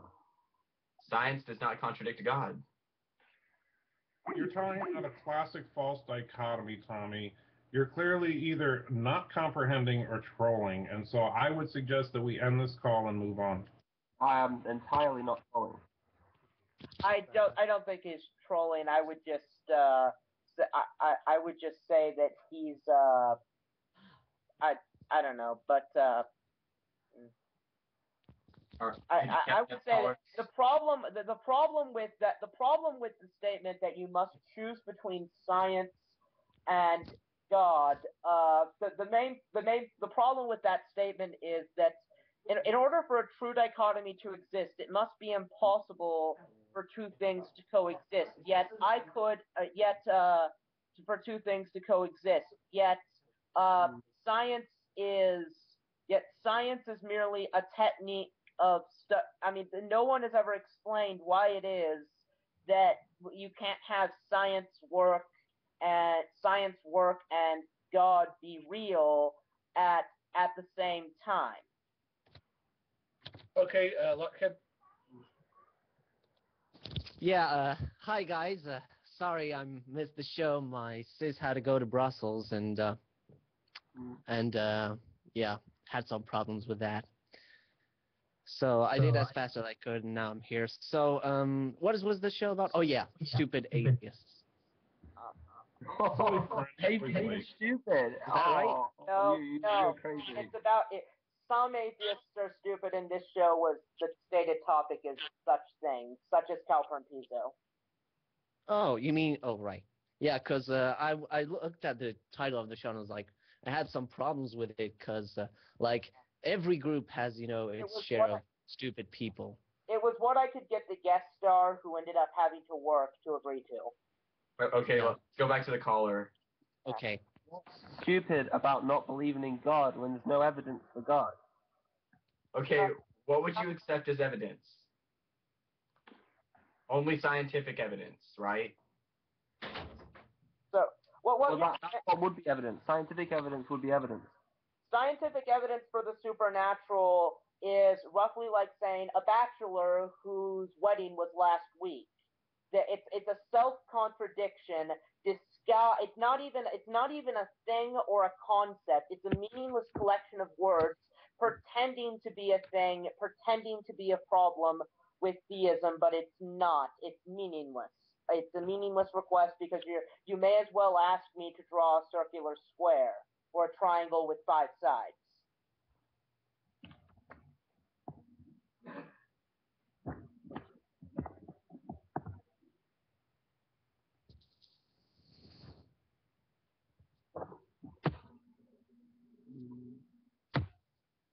Do you want to go? Oh, yeah, I was waiting for the go, because that's what we usually do. Can I go? Yep, you can go. Okay. So I'm sorry, I missed kind of the point here. So apparently you're having like a discussion, and the caller here is saying that the evidence that would be accepted for the existence of God would be scientific evidence. Well, there's a problem in that science is about, finding natural explanation. Wait. Let me finish, please, good sir. Science is about, finding natural explanations to the natural world. God, by definition, is a supernatural entity. I mean, the problem is that science, even though, it would say find a miraculous event, and there are many examples of that, the problem is that science cannot tell what is the cause of that, for the simple reason that it is incapable of measuring, repeat, test, and, further falsify on supernatural events. It's not a good tool for supernatural things. So, scientific evidence for God is, completely useless, irrelevant. I think that was the point, right? All of us have said that in one way or another, and Tommy is either ignoring or not comprehending it. Okay. I thought I was like a bit lost in this because like I jumped right into it. Okay, Uchiwawa. So I just want to go back and ask, is scientific evidence the only kind of evidence that you would ever accept? And if so, why? If scientific evidence is not, if you're saying that's not possible, well, then what kind of evidence would prove God? What kind of evidence would be proof for a God? Can I take that question? Yeah, cause I would say that any method of gaining knowledge that does not include methodological naturalism. This would include philosophy. This would include, to a lesser extent, history, which is actually my favorite. And that's actually the topic of the next show, but I don't want to get too far ahead of myself.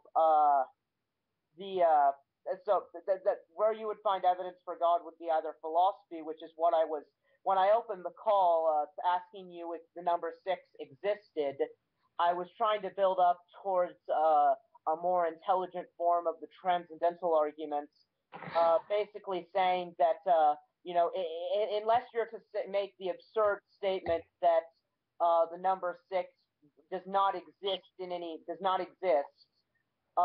you would have to invoke either a cloud of conceptual things, which is nonsensical for a couple of reasons, or you would say that these things exist in the divine mind, and therefore you could say they've existed they've existed since the beginning of they've existed at least conceptually since the beginning of the universe. And that's not a scientific argument. That's not a scientific argument. It's a philosophical argument. Yet there's nothing.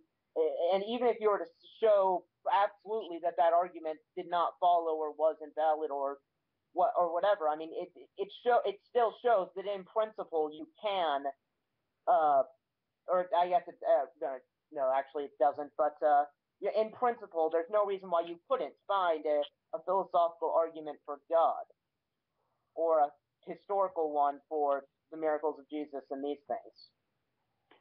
That's what would prove God outside of science, history, and philosophy.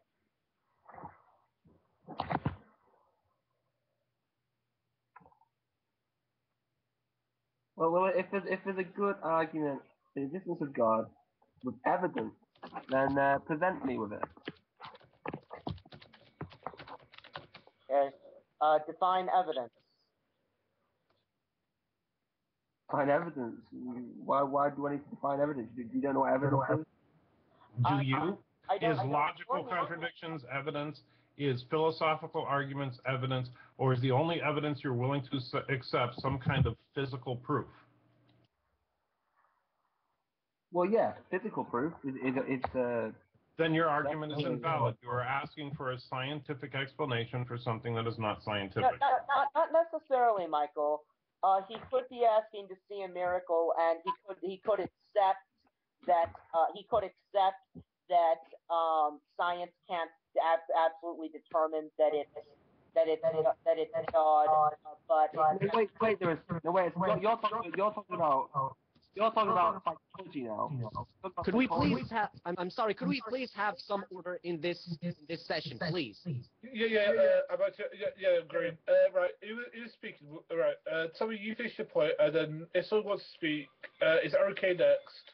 And then if someone wants to speak, please put right hand. Okay, tell me you finish your point, then it's okay. Okay. Well, I was talking. What they were just saying, it seems they were like it seems like the argument has gone from being like talking about philosophy to now psychology. They're like talking psychologically about it.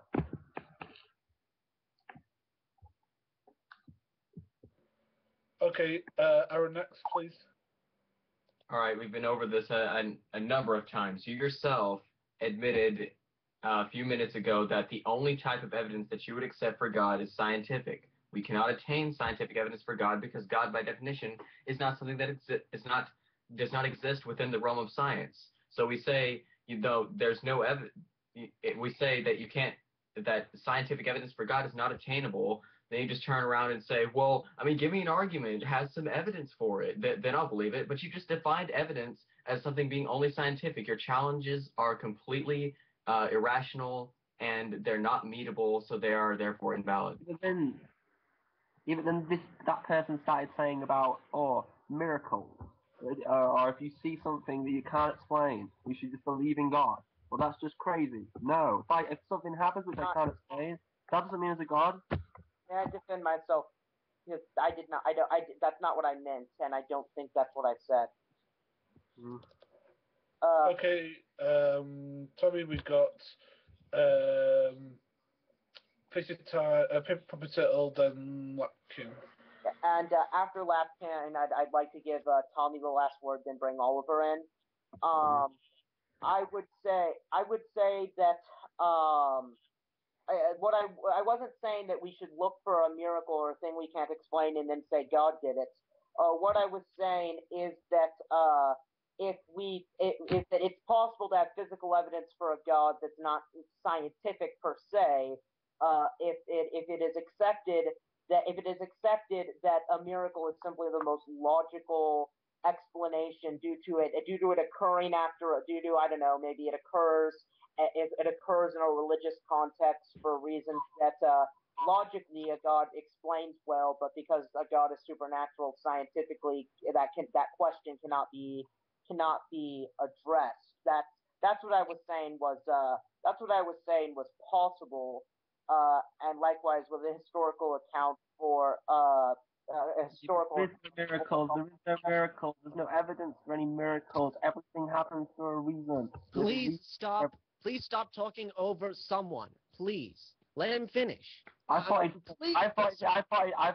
finished his... I was basically done. Aaron K, I guess. Aaron K probably addressed the no miracles thing. Okay, I'll just make a brief note. What are you going to accept as evidence for a miracle? Only science, right? Well, then, once again, your challenge is impossible to meet. You're just going in a circle.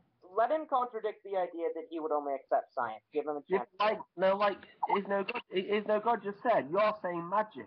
Magic is evidence of God. Magic is not evidence of God. Okay. What would you accept as evidence that a miracle occurred?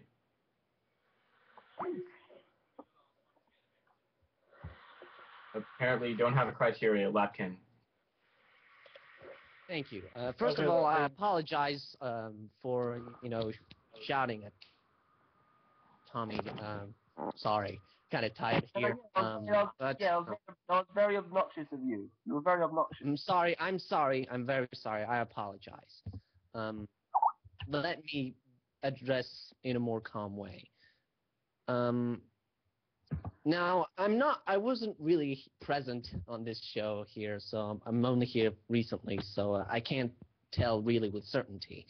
But I am rather positive that we're not saying that because there are some miracles that are unexplained, that therefore God exists. We're not keen on making arguments from ignorance. There are some valid arguments for the existence of God, but they are indeed, as it was explained, not scientific because it can't, by definition, be scientific. Because, again, science is a tool that is limited. And then, Tommy, I'm going to give you the last And in it, one of its limits, and one of its limits includes the things that are completely outside of its field. That is the study of natural phenomena. Politics are not, well, there is something as political science, but it's not really natural science. Same thing as law. Law is a science, but it's not natural science. Philosophy is, in a way, a science, but it's not a natural science. Supernatural things and other things like politics, law, etc. exist outside of natural science, but they are not scientific in the sense of being of natural science, of meeting the same norms and confirm to the same things. So really, how can one argue that, supernatural things do not exist? I'm sorry, let me rephrase that because it's not accurate. Claiming that there should be evidence of miracles and defining evidence as scientific, well, that leads you really nowhere. I'm there. I'm done. And Okay. Tommy, give the last word, and then we'll have Oliver in. Okay. Okay. Well, my point is, you have not provided any evidence at all for a supernatural designer, creator of the cosmos and everything that exists, all life that exists. You've not provided any evidence. Okay. You done? Okay. We understand that you believe that, Tommy. Goodbye. No, don't believe. I don't have any beliefs. I don't have beliefs. I'm an atheist. I don't have any beliefs. I know things that are true. I know evolution is true. I know things. I don't believe anything. Knowledge is a justified true belief. So if you know something, you hold a belief. And no, not necessarily. No, not really. No. Because belief is something you have when there isn't. Puppy, don't let him troll you. Don't let him troll you. He is such a troll. Let's just get this over with, please. When there's sufficient evidence. Gentlemen. And your knowledge becomes something you know, not a belief. Puppy, end the call now. Right, can we have Oliver in, please? Okay. Okay. Dear me. Hello, Oliver. How are you? What's your query, question, or statement? I'll just start by saying that we do have beliefs. It's just that we feel that there is a better justification for certain beliefs than others. I feel that's what Tommy should have said at the end instead of "I don't have beliefs." But anyway, I called in to discuss Michael's argument for God, which he stated earlier in the show, which was we have 100 billion neurons or so, and all of them combined bring out a consciousness, so sort of the materialists believe. And as materialists, if we accept that, we should also accept that pulsars, that all the pulsars in the universe also give off a sentience, and that sentience is God. I feel that's a total assumption, just because there are similarities in perhaps the number and relations that neurons and pulsars have. I don't see how pulsars lead on to a sentience. Michael, do you want to respond to that? Or, sure, I'll touch on it briefly. I understand there. First of all, with any hypothesis, you have to make some assumptions. That's the whole point of a hypothesis. But if you are to examine if you were to examine the human brain up close from within, so that you could only see a small portion of it from any given point within it, what would be substantially different of your observations from what you see in the universe? Well, that's fair enough. There wouldn't be. Okay. Now, given that, if you can say that from vantage point A, you see pattern B, and from vantage point C, you see pattern B as well. Therefore, both patterns are the same. And if, from the naturalistic perspective, these types of patterns lead to consciousness. Therefore, the universe is a conscious entity, assuming there is no supernaturalism. Now, if there is supernaturalism, then God exists, but in a different way, the way that most theists commonly argue. My point was not that this is how God is. My point is that if you're going to only accept scientific naturalism, then you should also accept a pantheistic God. And in fact, you could even argue, since your brain and my brain and everyone else's brain is within this system, then the system is multiplied in complexity by several billion times the human brain, times however many inhabited planets there are with sentient species, and therefore it's almost infinitely more complex than the human brain. Because it would be like comparing a single cell of a person to an entire person. I just feel it's presumptuous. You're saying that because neurons from a perspective, from a micro perspective, would look like pulsars are to us, that there's a sentience. I also have to say I disagree when you say it's the same thing. I don't know what the differences are exactly between neurons and pulsars, but I would vouch that there is a difference. Even if they are similar or the same, we have the advantage of living in our own consciousness. We don't have such a test to conduct on the pulsars. We can't really see or feel or see other people's summable parts of the pulsars. I just feel you're making an assumption. I mean, I grant you it could be, but you I would say that, but you see, at least you're willing to say it could be. Isn't though God simply rejected it out of hand without so much as a thought. And that was my objection to him. It's not that you have to accept my argument as being true. It's that, one thing that frustrates me about some atheists, and of course the topic that we started with was the idea of stupid atheists. Obviously, that doesn't necessarily include you, but I would say it does include at least one other person that was on this show. And it's that dogmatic thinking that, and theists do it too, don't get me wrong, I'm not trying to say that our side is exempt somehow, because obviously we have our share of dogmatists on the theist side. But it's that dogmatic thinking that, God does not exist, therefore any argument you make that God does exist is automatically invalid. It's kind of like when, some people like Tommy was trying to say, oh, well, give me scientific evidence for the supernatural, which is, of course, an oxymoron, and I'm sure you understand that. But there are, there are arguments that you can use without using the scientific method, because the scientific method is a naturalistic system. My argument that I was offering is no God earlier was geared specifically towards someone who says, oh, everything has to be scientific, everything has to be from a naturalistic perspective. I say, okay, therefore, here is a reasonable argument for the existence of God. And yet he simply said, nope, not true. Okay, well, I mean, you've changed your tone, because at first you were initially proposing this certainly was, from our point of view, should be taken to be a proof of a pantheistic God. Well, of course, I'm offering it as an argument, so I'm not arguing with you over it. We're simply talking about the prior argument.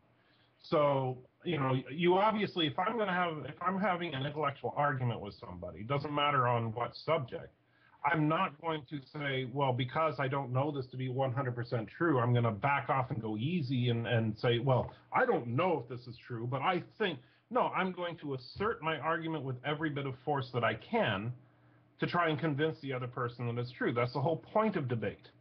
You would never see Barack Obama and whoever the Republican candidate is go, well, gee, I think our side is right and your side might be wrong. No, they're going to say your side is going to destroy the country and our side is going to save everybody and make people happy and we'll give everybody puppies. That's how debate is done. But, I'm basically, when I was talking there is no God, I wasn't, I was simply saying, he was saying as Tommy after him, show me some kind of evidence that God exists. Would you accept, Oliver, that what I offered is some kind of evidence that God exists? It's not proof, obviously. No, I wouldn't even call it that. I'd call it a hypothesis. It's a could be.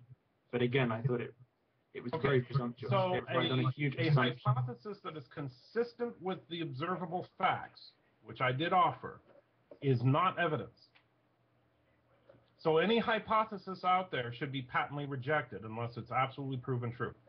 No. So string theory, for example, should be rejected out of hand.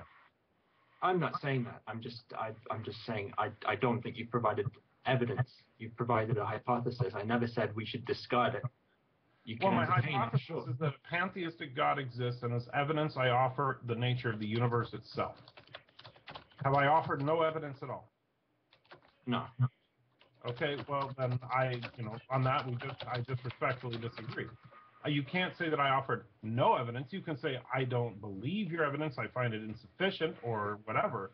But to say that's no evidence is simply to say I'm not going to listen.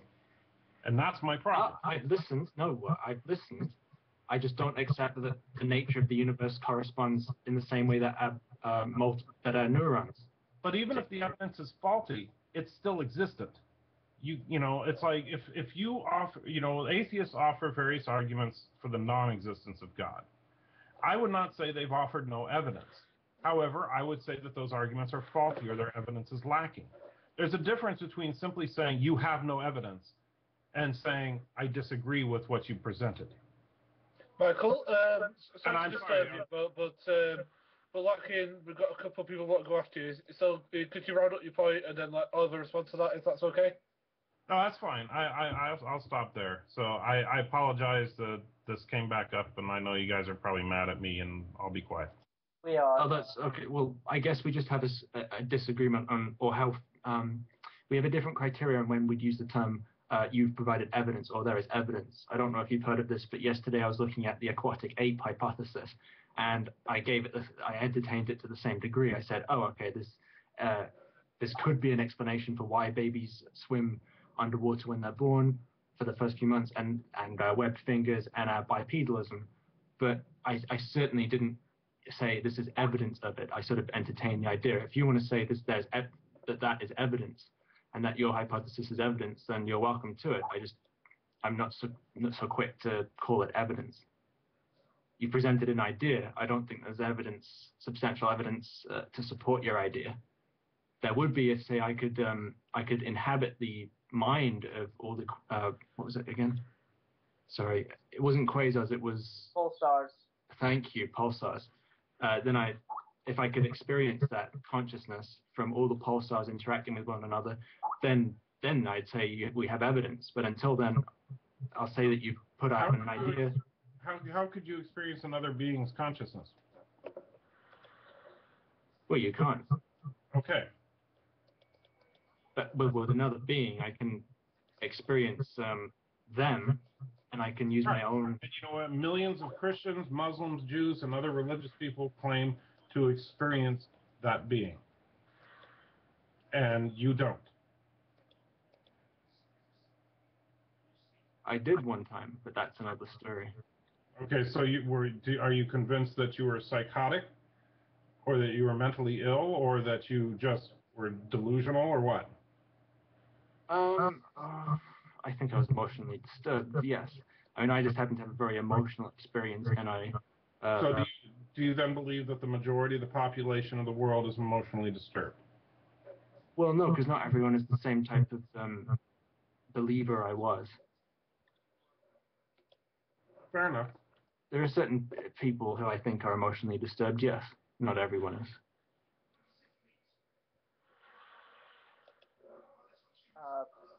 Okay, it's Latkin. Skip me. I forgot what I was about to say. I'm sorry for talking so long. Ichiwawa, and then Poppy Turtle.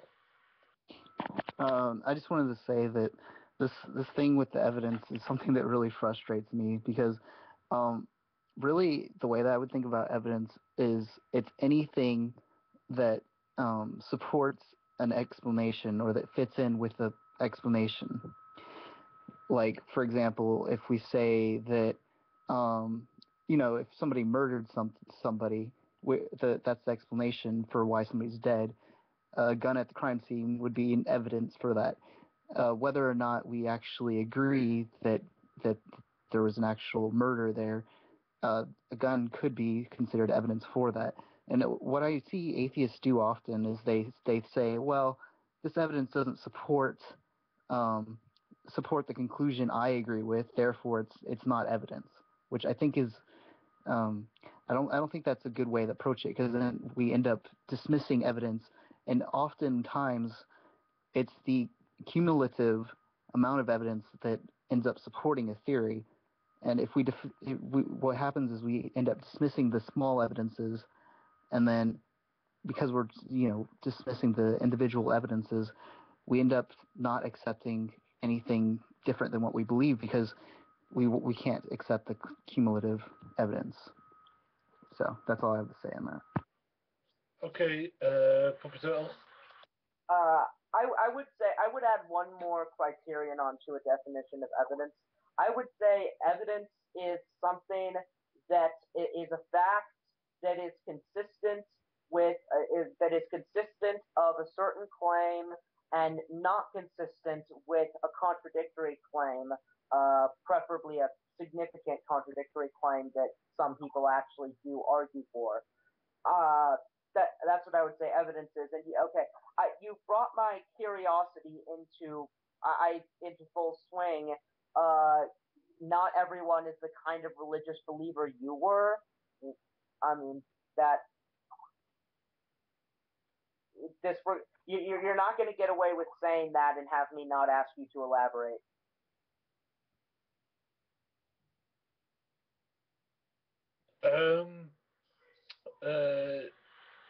Well, Oliver, Demo, and Michael. Okay, so Oliver, you respond to Uchi and Poppy Turtle. Then Latkin goes before me. Don't go to me until Latkin's had a chance. Michael, Latkin said he did.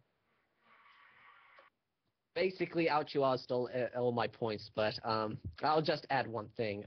The guy obviously was a troll, but what he said at the end kind of like, if I may add on that, kind of like, put a signal in my head that he was kind of a troll. Well, I think he was, because like he said that we know that evolution is true, that we know that those things are true, that he doesn't believe in anything. But the problem is that, well, for things in science doesn't have really a sense of certainty. Like when we talk about scientific facts, there's only we're certain about 99%, but we're not 100%. And I thought that was silly because again, his definition of evidence is kind of weird. But yeah, whatever. Yeah, I'm done.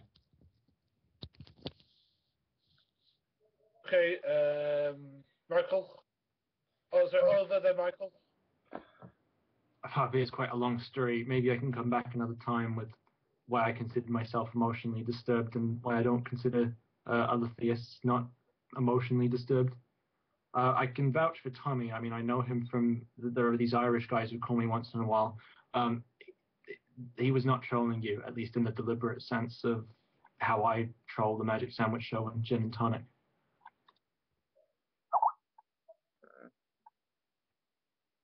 Okay, Michael? All right, Oliver, I'll take your word as far as Tommy not being a troll because, you know, you and I have chatted once or twice before, and I believe you. I just found it very hard to believe he wasn't a troll based on what he was saying, which is kind of ironic given the name of today's show and all that. But my Sad. Yeah, but I have a fairly straightforward question for you, Oliver. You said that you were a fervent believer. You felt that you felt the presence of God and all that. And at this point, looking back on it, you feel you were mentally disturbed at that point. Is that, you don't have to go into detail, but is that correct? Yeah. Okay. Would you acknowledge that it is at least 50% possible that you were not mentally disturbed and you are mentally disturbed now? Well, I'm still emotionally disturbed. I just, play it off better. But you know what I'm saying? No, I'm delusional, whatever you want to call it. I would definitely not concede to 50%. I mean, I always hold it could be, I could be wrong. So there's always that in the air, but I'm pretty confident that I was far more emotionally disturbed then, and I'm far more stable now. Okay, let me ask you, why would you not give it 50%? Based on what evidence would you say for example, how many people who are delusional do you think know that they're delusional? That's a hard question. Well, obviously the answer would be 0. Otherwise, they wouldn't be deluded. Well, I don't know. I don't think that the very definition of delusional is to believe something in stark contrast to reality. I mean, that is what delusional is. Sure, but I feel that, people can. Here's the thing. I don't feel that you were in one state of mind in the past, you're in a different state of mind now. That doesn't necessarily, and especially from the naturalistic perspective, you have absolutely no way to know at which point were you less deluded. You have no way to know that because you are dependent 100% on your own empirical senses, which at least at some point were distorted and incorrect. They could be incorrect now, or they could have been incorrect in the past. And so anybody who, and I know you haven't said this, but I wanted to use it as kind of an example to the common atheist argument that like all Christians are deluded or all Christians, Christianity is a mental disorder and stuff. Well, if a mental disorder is to part with the norm of mental function, then actually you would have to argue that atheism is, because the norm is to be a theist. However, throwing that aside, how do you know, especially from a naturalistic perspective, at which point are you being deluded and which point you are being rational? And the answer is you can't. That's the whole problem with delusion. I could be completely deluded right now, sitting in a room, a padded room, and not talking to a bunch of friends on a show called The Fish of Time. After all, who would name a show The Fish of Time? I mean, come on. But there's a history and a context behind it. But given that, let's say that tomorrow I wake up and I'm in a padded room. How do I know that that padded room is real, or that I'm not delusional at that point, believing that I'm locked up somewhere and that I really was on the Fish of Time yesterday? It's impossible to know because your own empirical senses are at some point or another distorted. And so anybody who claims that Group A is wrong because they, I used to be a part of Group A, but I was deluded, or I used to be a part of Group B and I was deluded, then you have to acknowledge that it is a 50-50 shot that you're deluded right now.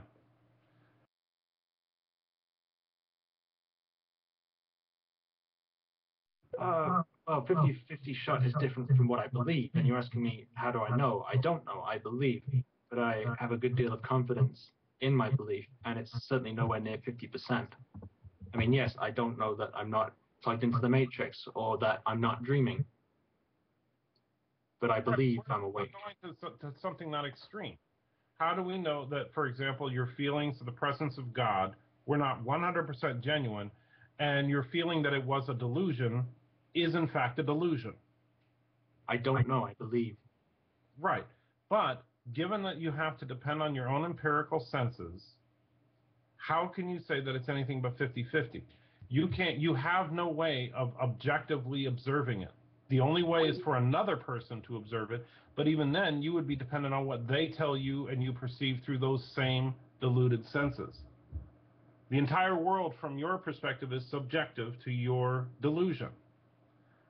And so if you were deluded then or you're deluded now, you wouldn't know the difference. Anyway, I hate to pick on you like that, Oliver. I'm really not trying to be, a jerk or anything. I think that was an interesting thing to point out because you did happen to mention that. Yeah, that's but please don't take it as a personal attack or anything like that. But anyway, I'm done, and actually we're getting to the ending time anyway. It always... Okay, how does that Chihuahua keep getting out? I don't know, but I do have, let me say real quick, boss man, I apologize to cut you off there, but I do have someplace I need to go, so I need to cut it off here, and I appreciate you guys putting up with me talking so dang much, and I'll try not to do that next time. Y'all take care, and see you in a couple weeks. Okay. I'd like to say a few things to Oliver, since it usually goes over him anyway.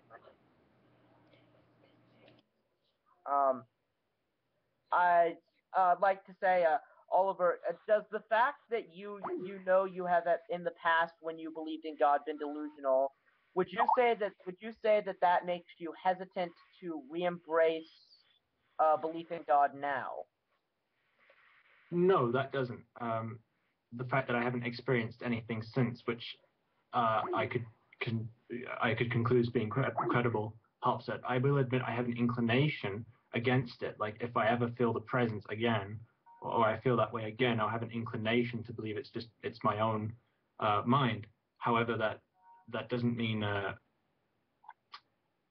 I would absolutely assert that with certainty. My mind's always open, and I do make a concerted effort to keep track of where I'm getting kind of hardened and to be open to it.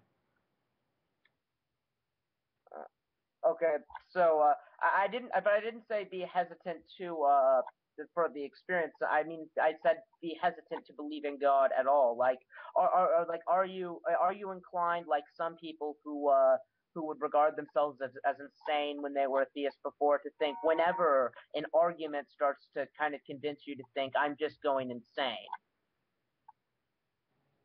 I don't think so. No, it's kind of hard to imagine an argument winning me over, because the arguments I've heard have not had that effect on me.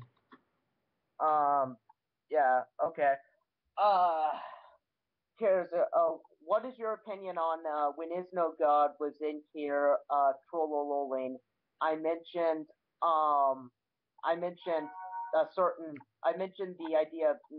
messianic prophecy. What would be your rebuttal to messianic prophecies? Speaking in great detail of things and events that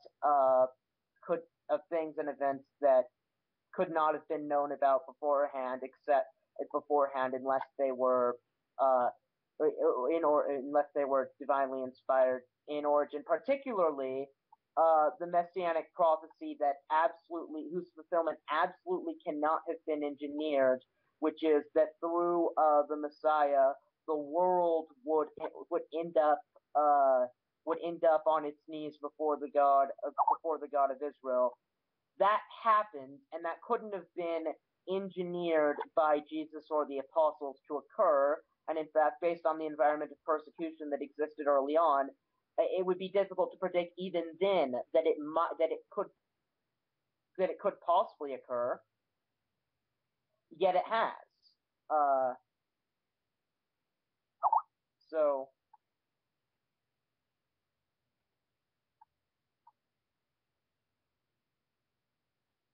what would be your response to that?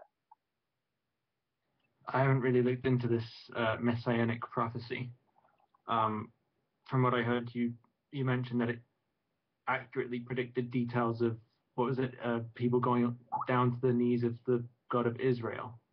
The specific thing that I mentioned was brought to their knees was my language, not the Bible's. But what it says is that when it prophesies the Messiah, one of the most important things the Messiah will do is bring the entire world, as opposed to just the people of Israel, to worship the God of Israel. In fact, it actually says that that the Messiah will be rejected in Israel and begin to be worshipped most everywhere else. I think it says that. I could be wrong.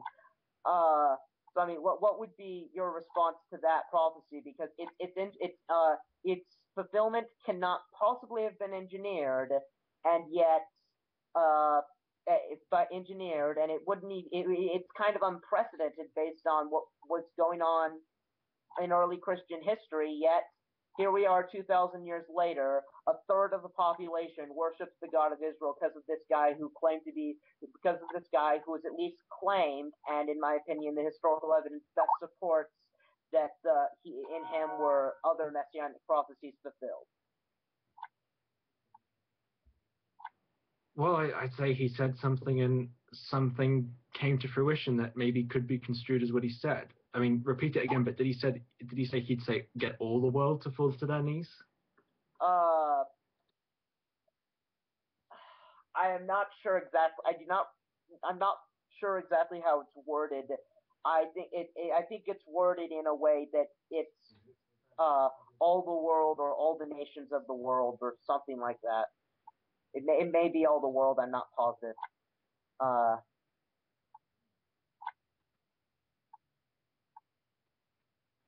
Well, so even there's something that's left sort of open enough for interpretation. So the events that transpire can sort of be fit into the words.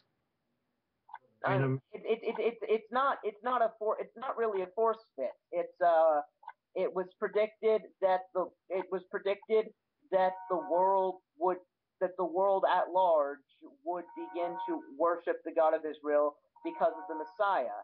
And there's been many claimed Messiah figures throughout history, but there's really just this one who did that.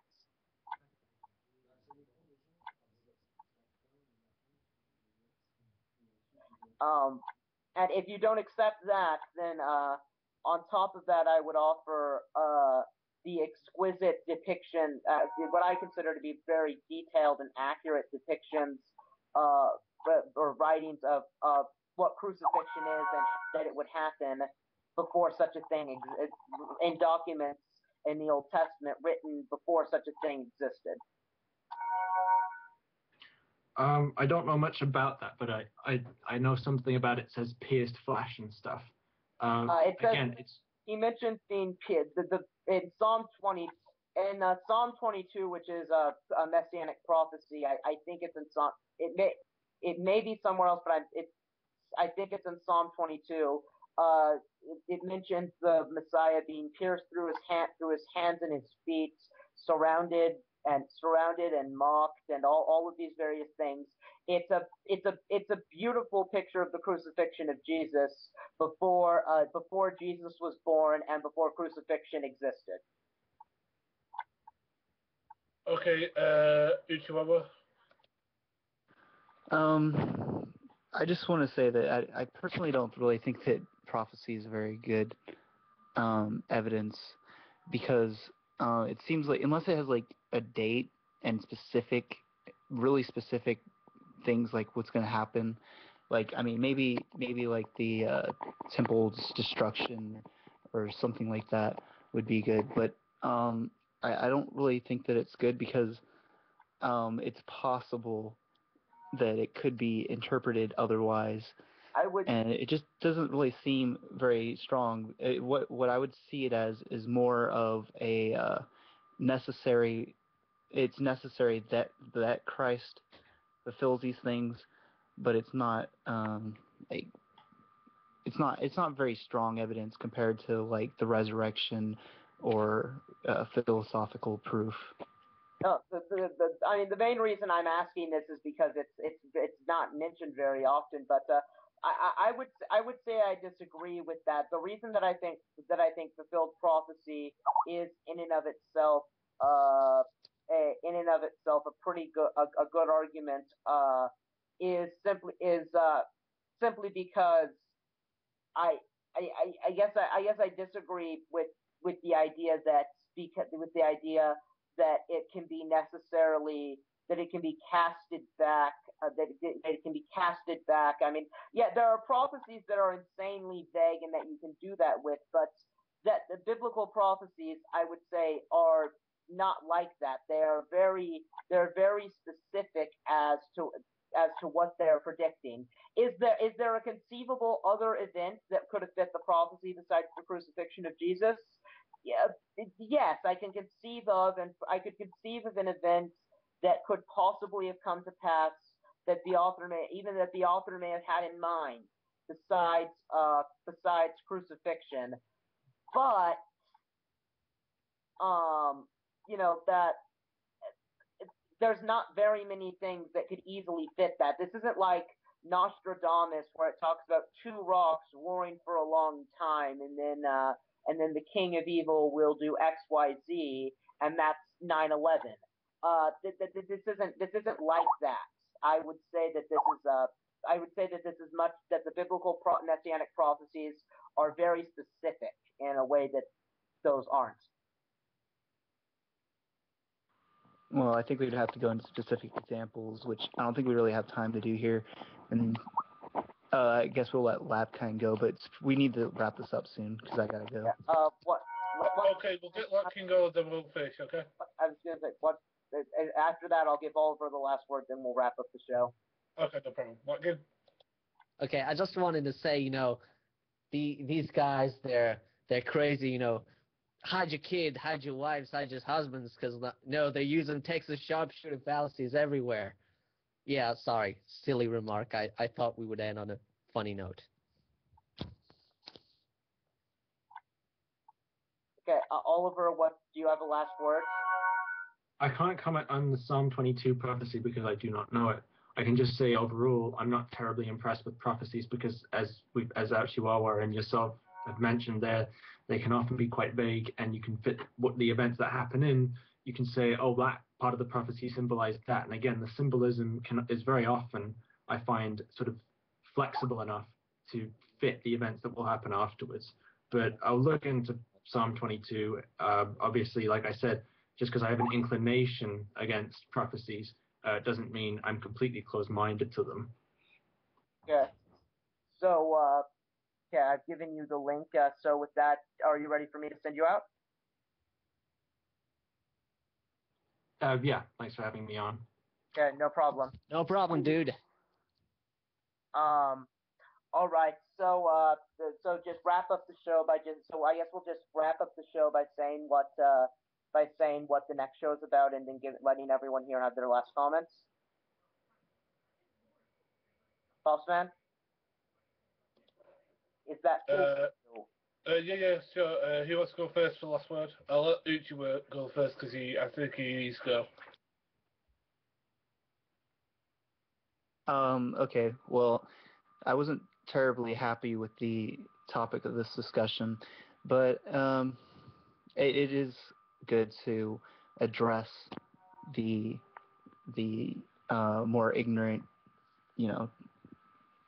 topics that the atheists bring up. So, and I think the show went fairly well. That's all I have to say. Since I'll be able to give the preview for the next show, I'll go last. So. Can I go next? Yes.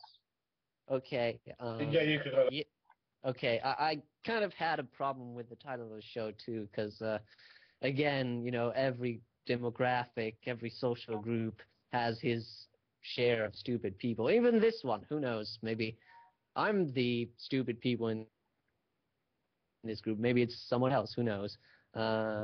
Again, I'm sure I missed a lot of things because I went, I kind of came late here. But as far as I can tell, yeah, it was pretty interesting, especially towards the end. Yeah, I'm pretty excited about the next show. I don't know what it's going to be about, but I hope it will be good. Yeah. Yeah, Bossman, do you want the last word before I end the show? Yeah, sure. I thought it was an interesting show. I thought we had interesting debate, and that's what every Fisher Time show should be about. I mean, even if you disagree with us, call in and we could have a decent discussion. And I thought that's what we had this week. So, what is the topic next week, Puppy? But before I say that, I'd like to get my own little last comments on this show.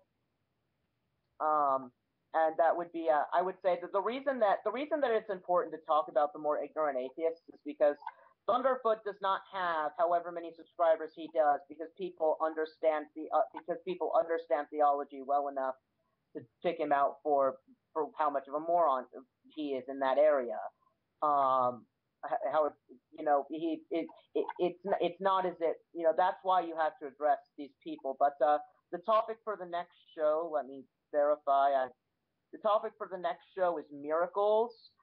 We do not have the guest star scheduled, so if you are a Christian and you're not like an off the wall Gnostic heretic or something, then please, then you might even want to PM the YouTube account, and I may even let you on it. I'm going to definitely ask UNFF Wildcard to guest star in the next show, but but that's not actually set, so it may well not happen.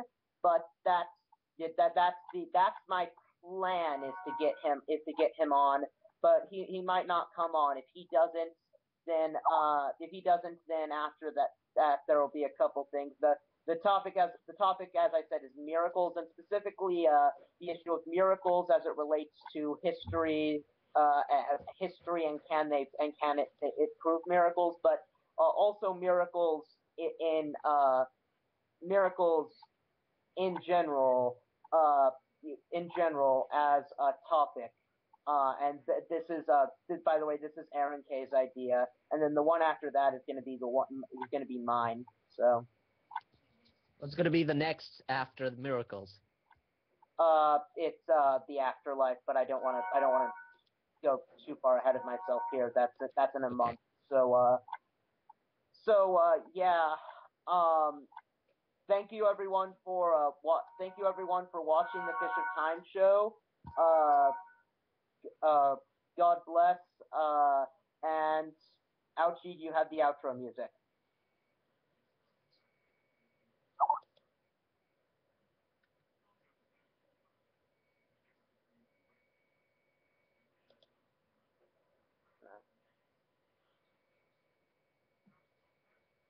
Hold on, let me get the outro music such that we can. I have it. Good.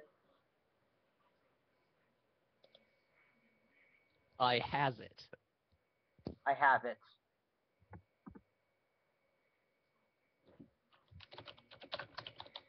That's the outro music.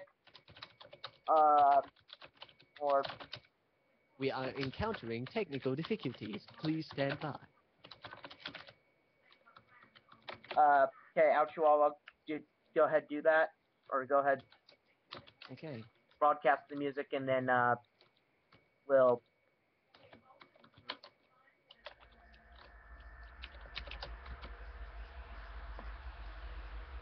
Is the broadcasting of the outro music happening? Because the Blog TV wouldn't let me in, so I have no idea what's happening there.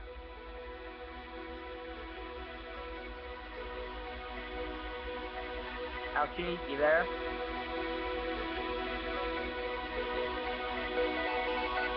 Apparently, could be.